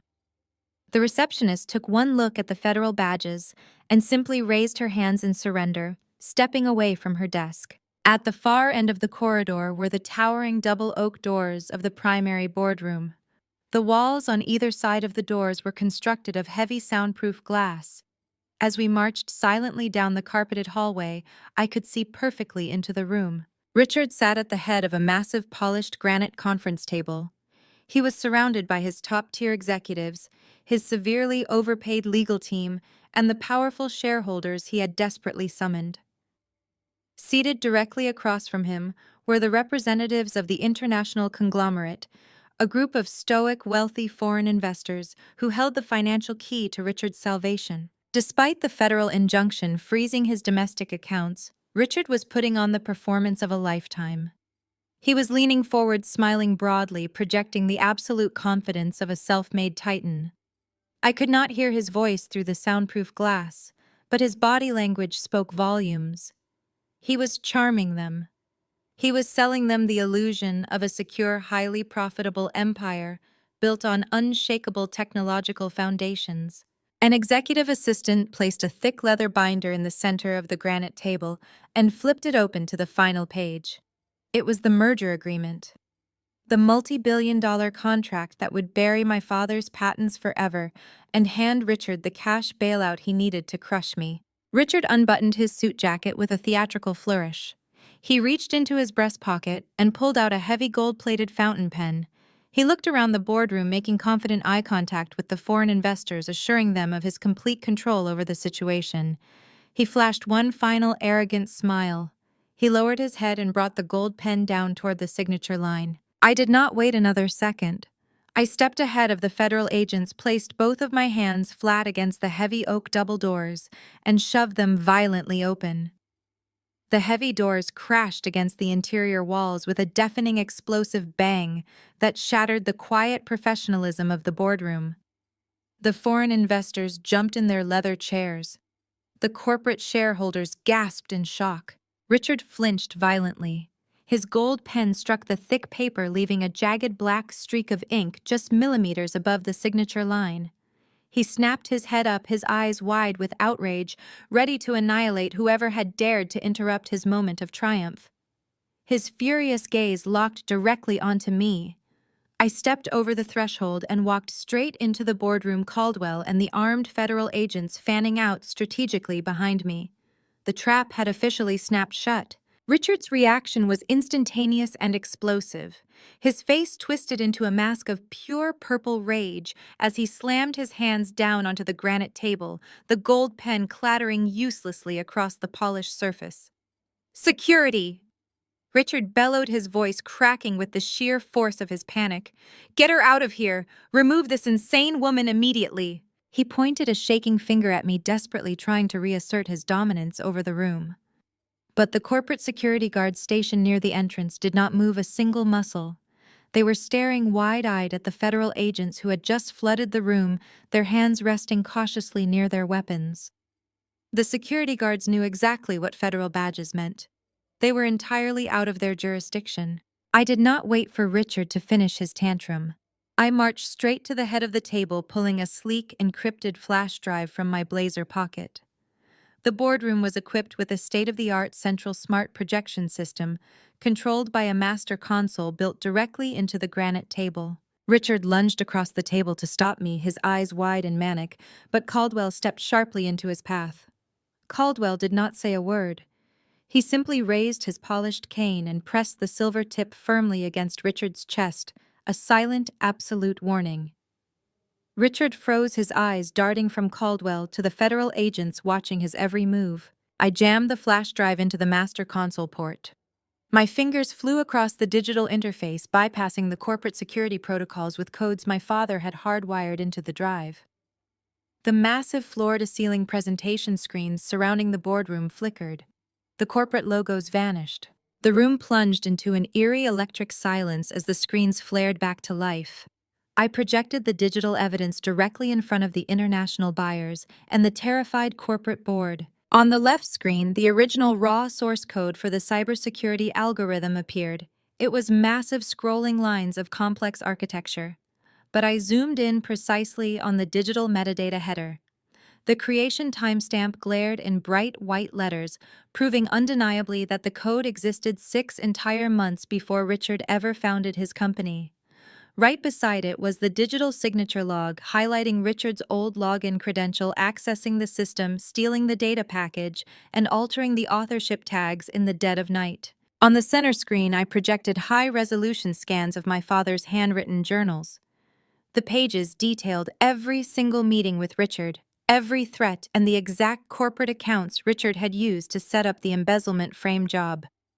The handwriting was frantic, but meticulous, laying out a complete map of the 21-year-old corporate crime. The corporate board members were completely silent, their faces drained of color as they stared at the screens. The international investors leaned forward in their chairs, their previous excitement replaced by severe clinical scrutiny. They were looking at absolute irrefutable proof that the multi-billion-dollar empire they were about to merge with was built on stolen intellectual property. But I was not finished. I tapped the console screen one final time. I selected the audio file I had extracted from my mother just 24 hours ago. I routed the audio directly through the boardroom's high-fidelity surround sound system, ensuring every single syllable would be heard with crystal clarity. My mother's voice suddenly filled the expansive room, echoing off the glass walls. The recording was pristine. I watched Richard plant the financial records. I watched him set the trap. But Richard promised me the world, Vanessa. He offered me millions, mansion status, everything I had ever dreamed of. Thomas was never going to give us that life. I had to let Richard do it. I had to let him frame Thomas so we could take the code and finally be wealthy. It was the only way to secure my future. I did it for us. The recording ended, plunging the boardroom back into a heavy, suffocating silence. The international investors did not say a single word. The lead representative, a stern man with silver hair, slowly closed the thick leather binder containing the merger agreement. He picked up his pen, slid his chair back from the granite table, and stood up. The rest of his team immediately followed suit. They did not look at Richard. They did not apologize for leaving. They simply turned in unison, their expressions locked in masks of professional disgust, and walked briskly out of the boardroom. The multi-billion-dollar cash bailout, Richard's last desperate hope for survival, walked right out the double oak doors. Richard watched them go, his breath coming in short, ragged gasps. The illusion of his power was completely shattered. He looked around the room at his own board of directors, the men and women who had worshipped his success for decades. They were staring at him with absolute horror and revulsion. They were already mentally calculating the catastrophic fallout, the plunging stock prices, and their own legal liabilities. He was entirely exposed. The brilliant, ruthless tycoon was suddenly nothing more than a common thief backed into a corner. He looked up at me, his face twisting into an ugly, hateful sneer, preparing to unleash whatever venom he had left. But the federal agent stepped forward, closing the final distance between them. The execution was at hand. The lead federal agent, a broad-shouldered man with a square jaw and a completely unyielding demeanor, stepped directly into the physical space the international buyers had just vacated. He did not raise his voice to cut through the heavy, panicked breathing of the executives, but the absolute crushing authority in his tone commanded the immediate attention of every single person remaining in the glass-walled room. He stated Richard's full legal name, the syllables ringing out like the tolling of a funeral bell, and formally informed him that he was under federal arrest. The agent listed the charges with methodical, devastating precision: corporate fraud, grand larceny, extortion, criminal conspiracy, violations of the Racketeer Influenced and Corrupt Organizations Act. With each severe legal term that echoed off the granite conference table, another layer of Richard's lifelong invincibility crumbled into fine dust. 2 additional federal agents moved swiftly to flank the billionaire. They grasped his arms with practiced, inescapable grips, pulling his hands behind his back. Richard tried to jerk his arms away, a desperate, reflexive motion of an arrogant man who had never been physically restrained or denied anything a single day in his life. He shouted frantically at his highly paid legal team, demanding they do something immediately. He ordered them to file an emergency injunction to call the district attorney, to threaten the federal agents with monumental lawsuits. But his corporate lawyers did absolutely nothing to help him. The lead counsel simply lowered his eyes, closed his expensive leather briefcase, snapped the brass lock shut, and took a deliberate, highly visible step backward. The entire legal team was physically distancing themselves from a toxic, doomed client. They knew the digital evidence projected on the massive screens behind them was entirely bulletproof. There was no legal maneuvering, no bribe large enough, and no loophole complex enough to get them out of a recorded confession and a time-stamped stolen source code. The sharp, heavy metallic click of the steel handcuffs locking tightly around Richard's wrists echoed like a gunshot in the silent boardroom. Panic finally overtook the pure, venomous rage in Richard's eyes. The brutal reality of federal prison, of losing his unimaginable wealth, his elite status, and his freedom, utterly crushed the very last remnants of his towering ego. He looked wildly around the room, scanning the faces of his executives and board members, searching for any allies, any loyal sycophants willing to defend him or intervene. He found only terrified people, actively averting their gaze, terrified that making eye contact with him would somehow implicate them in his massive federal crimes. Finally, his frantic, bloodshot eyes locked onto me. The sheer, breathtaking audacity of what he did next almost made me laugh out loud. The ruthless corporate titan tried to play the role of the wounded, victimized father. He begged me. His voice cracked as he reminded me that he took me in when I had nothing. He claimed he gave me the life of an absolute princess, paid for my private schools, put a luxury roof over my head, and kept me out of the foster system. He asked me, his voice pitching into a pathetic, desperate whine, how I could possibly do this to the man who raised me and provided for my entire existence. I stepped closer to him, my expensive high heels clicking sharply against the hardwood floor. The federal agents held him firmly in place, forcing the ruined billionaire to look directly up into the eyes of the woman he had underestimated, gaslighted, and abused for 2 decades. I kept my posture perfectly straight and my voice entirely level, ensuring the terrified board of directors heard every single syllable of my response. I told him he did not raise me. He held me hostage. I told him every single dollar he ever spent on my food, my clothes, and my education was stolen directly from my biological father's genius. He had built a gilded, luxurious cage, financed entirely by the blood, the sweat, and the unimaginable sacrifice of a brilliant, innocent man. I watched the remaining color drain completely from his face as I prepared to deliver the final fatal blow to his shattered ego. I looked him dead in the eye and told him he spent 21 years believing he had won. He believed he had successfully broken Thomas Mitchell. He believed he had erased a brilliant man from the world and stolen his life's work without facing a single consequence. But he was entirely fatally wrong. I told Richard he did not break my father. He only delayed him. My father had simply transferred his fight, his genius, and his ultimate righteous victory directly into me. I was the weapon my father forged in the dark, and Richard had been arrogant enough to invite me right into the center of his castle. Richard had absolutely nothing left to say. His mouth opened, but only a pathetic, breathless wheeze escaped his throat. The lead federal agent gave a sharp, definitive nod, and the officers physically turned the ruined billionaire around. They marched him roughly down the long expanse of the polished granite table.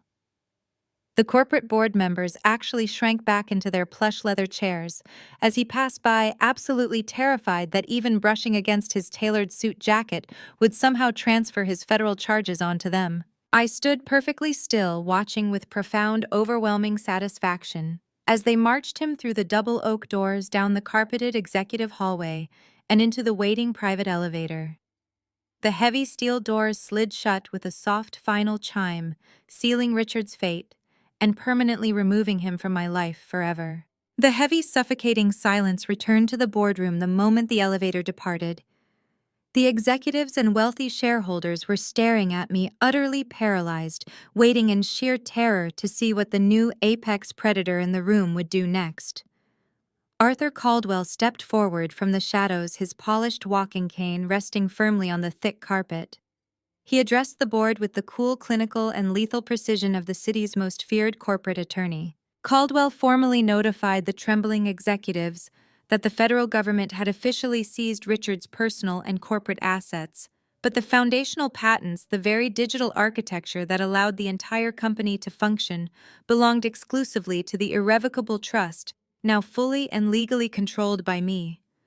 Caldwell made it explicitly clear that without my direct written authorization, the company could not legally operate its software service, its international clients, or generate a single cent of revenue. They were completely at my mercy. I did not wait for an invitation or a formal introduction. I walked deliberately to the head of the massive granite table, moving directly to the exact high-backed leather chair Richard had occupied just 10 minutes ago. I placed my hands flat on the cool stone surface and looked around at the pale, sweating faces of the men and women who had enabled my stepfather's fraudulent empire for decades. I did not raise my voice, but I spoke with absolute terrifying authority. I formally announced to the room that I was reclaiming my father's stolen legacy. As of this exact second, I was assuming total uncontested control of the company. I informed them that a complete aggressive restructuring would begin immediately, starting with a ruthless forensic audit of every single executive sitting at that table. I promised them that anyone found to be complicit in Richard's fraud, anyone who knew about the stolen code and looked the other way for a paycheck, would be handed directly over to the federal investigators currently waiting down in the main lobby. The board members swallowed hard, nodding in rapid, terrified submission. Not a single person dared to speak a word of objection or question my authority.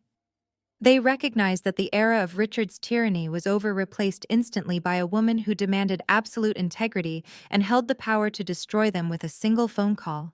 I slowly pulled out the heavy leather chair and took my seat at the head of the table.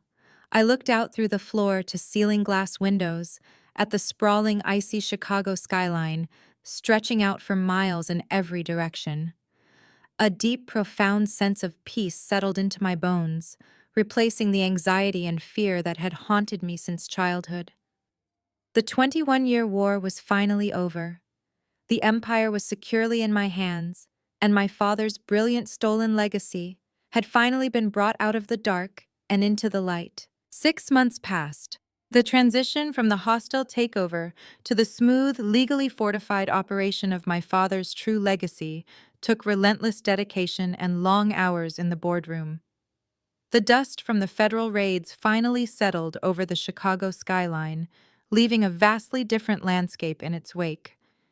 The natural consequences of a 21-year deception had arrived with brutal, unforgiving, and absolute certainty. Richard did not buy his way out of federal custody. The overwhelming mountain of evidence Caldwell and the federal prosecutors presented during the highly publicized trial left his expensive defense team completely paralyzed. The judge handed down a staggering 30-year sentence without the possibility of early parole. The former billionaire, a man who once commanded international conglomerates and fired executives for simply looking at him wrong, was now reduced to a federal inmate number. He traded his tailored Italian suits for a standard-issue coarse orange jumpsuit. His world shrank from expansive glass boardrooms and private jets to a cramped concrete cell in a high-security federal penitentiary.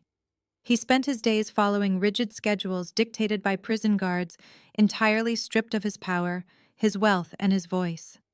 The man who had threatened to destroy my life was now completely erased from society, locked away behind layers of reinforced steel and barbed wire where his money could no longer protect him. My mother faced an equally devastating reality outside the prison walls. The federal government did not just freeze Richard's accounts. They executed a massive sweeping seizure of every single asset tied to the stolen patents to pay the court-ordered restitution back to my father's trust. The sprawling Aspen ski lodge, the luxury vehicles, the offshore accounts, and the designer jewelry collections were all aggressively confiscated and auctioned off to the highest bidders. Catherine was left absolutely destitute overnight. The society matriarch who had slapped me in the lobby of my own hotel was forcefully evicted from her luxurious life and cast out onto the street with nothing but a single suitcase of basic clothing. Today, she lives in a cramped, poorly insulated studio apartment on the neglected outskirts of the city. The heating system barely works, forcing her to wear multiple layers of cheap synthetic sweaters just to survive the bitter Chicago winter. The woman who used to spend thousands of dollars on a single caviar dinner now relies on public transit and clips grocery coupons to afford basic necessities, to make rent. Catherine was forced to take a minimum wage job as a retail associate at a discount department store.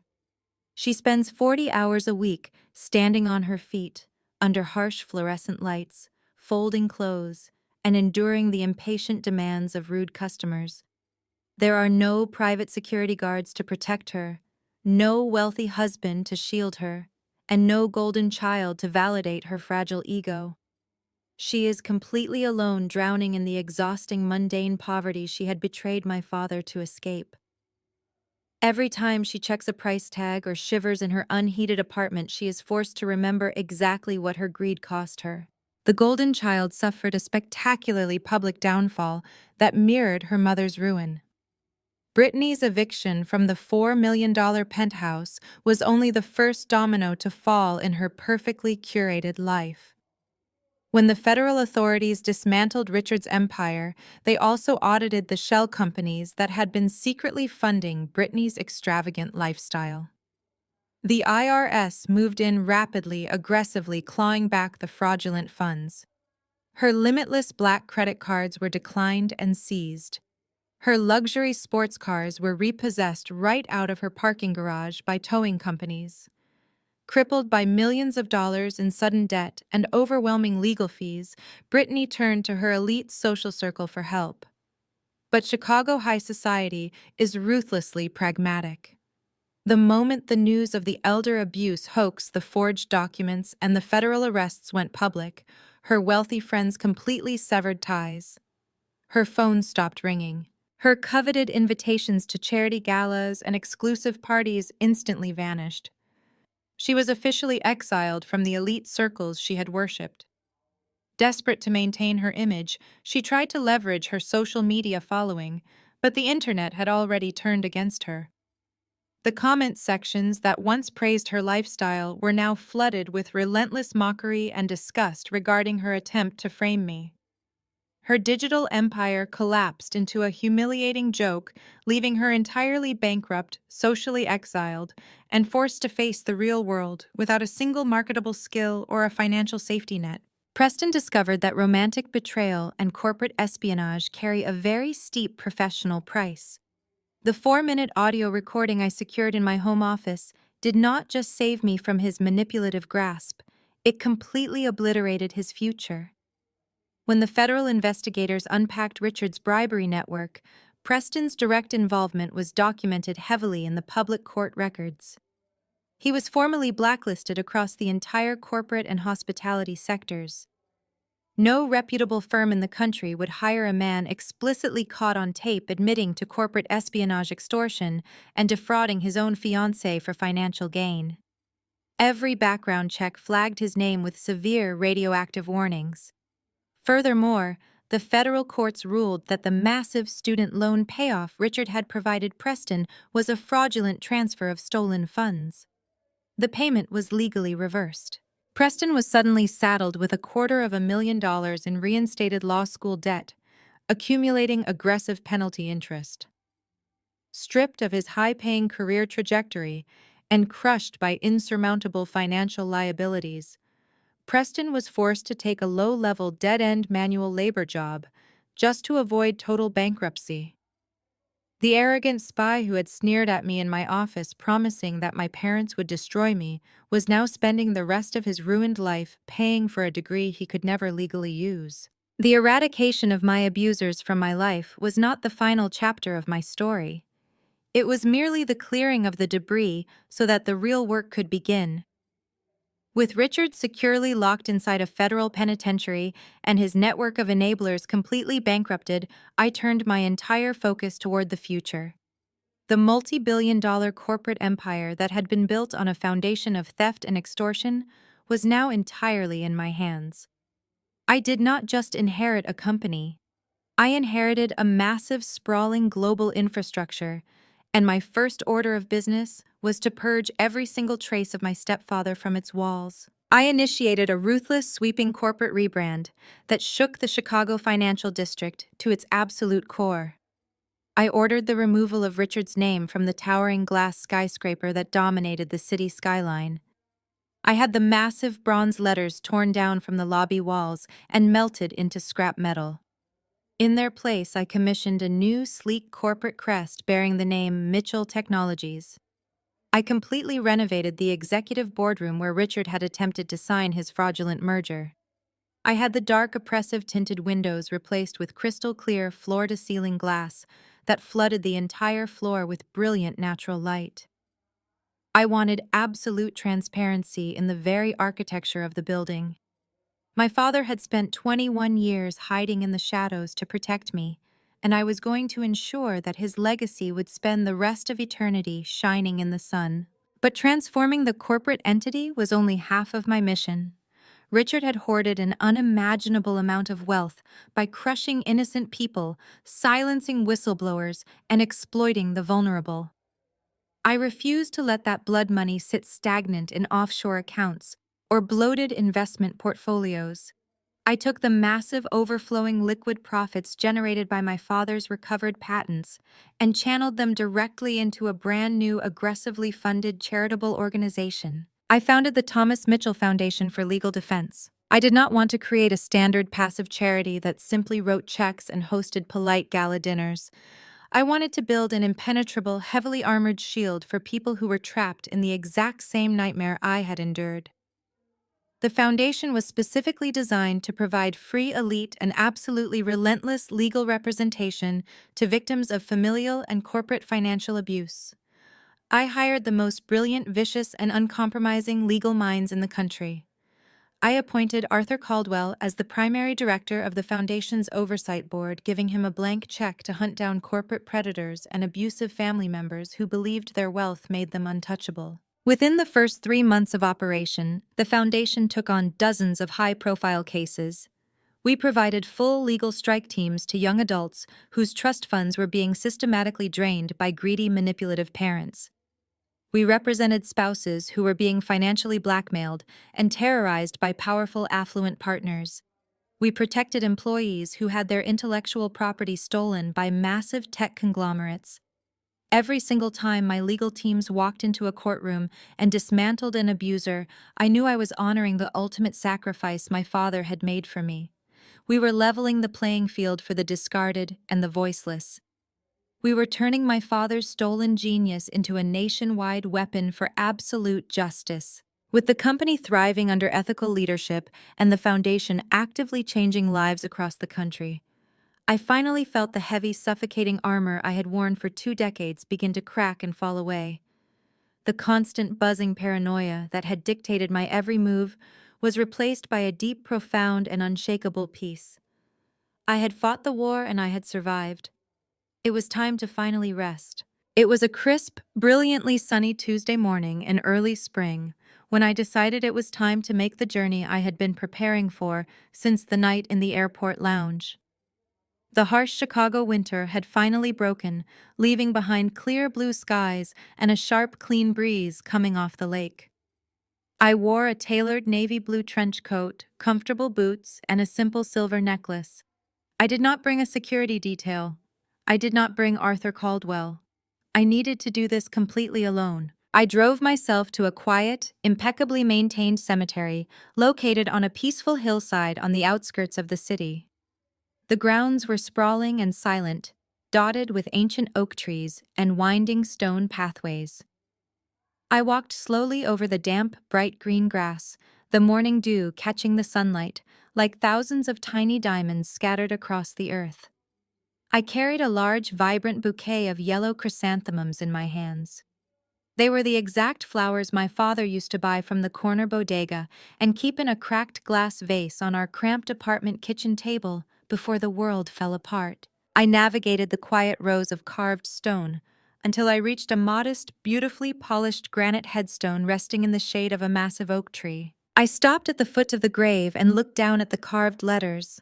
For 21 years, my father had been forced to live and die under a fabricated alias. But Caldwell had moved legal mountains to have the official records corrected. The headstone did not bear the name of a stranger. It read, Thomas Mitchell, beloved father, brilliant mind. I slowly dropped to my knees on the damp grass. I pulled a soft, clean cloth from the pocket of my trench coat and gently wiped away a few stray fallen leaves and bits of dirt from the carved granite. I traced the outline of his name with my fingertips, feeling the cold, solid reality of the stone beneath my hand. I brought the yellow chrysanthemums, setting them carefully at the base of the marker. The bright, cheerful splash of color looked perfect against the gray stone. I took a deep, steadying breath, letting the clean spring air fill my lungs, and I finally spoke to the man who had given up absolutely everything to keep me safe. "We did it, Dad," I whispered, my voice carrying softly on the morning breeze. "It is over. The company is yours again.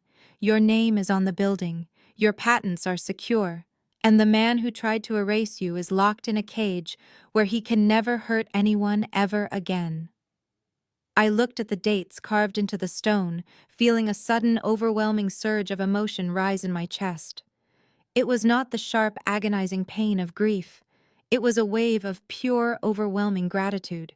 "I remember the day you dropped me off at the boarding school." I continued speaking the words I had held inside my heart since I was 12 years old. "I stood in the driveway with my suitcase, and I watched your car disappear down the road. For 21 years, my mother and Richard told me you threw me away. They told me I was garbage. They told me I was a worthless burden that you did not want to carry. And because I was just a terrified little girl, I believed them. I spent my entire life trying to earn the love of the monsters who framed you because I thought I was inherently unlovable." I reached out and placed my hand flat against the warm granite of the headstone. "But I know the truth now," I said, my voice growing stronger, echoing with absolute, unwavering certainty. "You did not throw me away. You walked into the fire so I would not have to burn. You sacrificed your freedom, your name, and your life so that I could sleep safely in my bed. You were the bravest, most honorable man I have ever known." A single tear slipped down my cheek, but I did not wipe it away. I smiled, looking at the bright yellow flowers resting on the grass. "I want you to know that I am not that discarded, frightened 12-year-old girl anymore," I told him, making a vow to the quiet cemetery and to myself. "I am not the charity case who begs for scraps of affection. I am not the punching bag for a narcissist and a corporate thief. I took the sword you spent your life forging in the dark, and I used it to cut off the head of the snake. I took our life back. And I promise you I am going to spend the rest of my days making sure your legacy protects people who cannot protect themselves. You saved me, Dad, and I made sure your sacrifice meant something." I knelt there in the quiet shade of the oak tree for a long time, listening to the wind rustle through the branches above me. I felt a profound, heavy weight physically lift off my shoulders, floating away into the crisp morning air. The 21 years of toxic conditioning, the gaslighting, the fear, and the deeply ingrained feelings of worthlessness completely evaporated. I was entirely whole. I was entirely free. I slowly stood up, brushing the damp grass from the knees of my trousers. I took one last long look at the polished granite headstone. I felt my father's presence surrounding me, a warm and absolute validation that settled deep into my soul. I gave the headstone a small, respectful nod, turned around, and began walking back down the winding stone pathway toward the cemetery gates. I did not look back. My posture was immaculate. My shoulders were pulled back and my head was held high. The sharp, rhythmic clicking of my boots against the pavement sounded like a march of absolute victory. At the wrought iron gates of the cemetery, a sleek, armored black town car was idling quietly at the curb. My personal security detail stood at attention as I approached. The driver immediately stepped forward and opened the heavy rear door for me. I paused for one final second, taking a deep breath of the fresh spring air, and looked out at the towering, glittering Chicago skyline visible in the distance. The skyscrapers where my father's code now safely ran the digital infrastructure of the world stood as monuments to our triumph. I stepped into the luxurious leather interior of the car and settled into the plush seat. The driver closed the door with a solid, definitive thud, shutting out the outside world. He looked at me through the rearview mirror. "Where to this morning?" Ms. Mitchell, the driver, asked respectfully. I looked at my reflection in the tinted window. I saw a woman who had stared down the absolute worst of human greed, manipulation, and cruelty, and completely dismantled it without compromising her own soul. I was no longer a victim. I was a victorious, fiercely independent CEO who had successfully reclaimed her empire and her name. "Take me to the corporate tower," I instructed, smoothly opening my encrypted tablet to review the morning financial reports. "We have a board meeting to run." For 21 years, I believed I was disposable. I let the people who were supposed to protect me dictate my worth, internalizing their cruelty as my own failure. The greatest lie a toxic family can tell you is that their inability to love you is somehow your fault. It is not. Their cruelty is a reflection of their own greed, their own limitations, and their own profound brokenness. The hardest lesson I had to learn was that the people who share your blood are not always your family.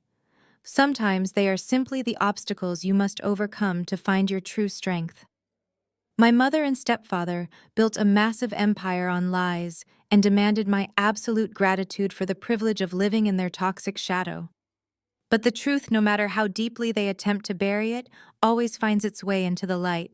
If you are trapped in a cycle of emotional abuse, financial manipulation, or gaslighting, please hear this clearly. You are not the discarded, broken person they tell you that you are.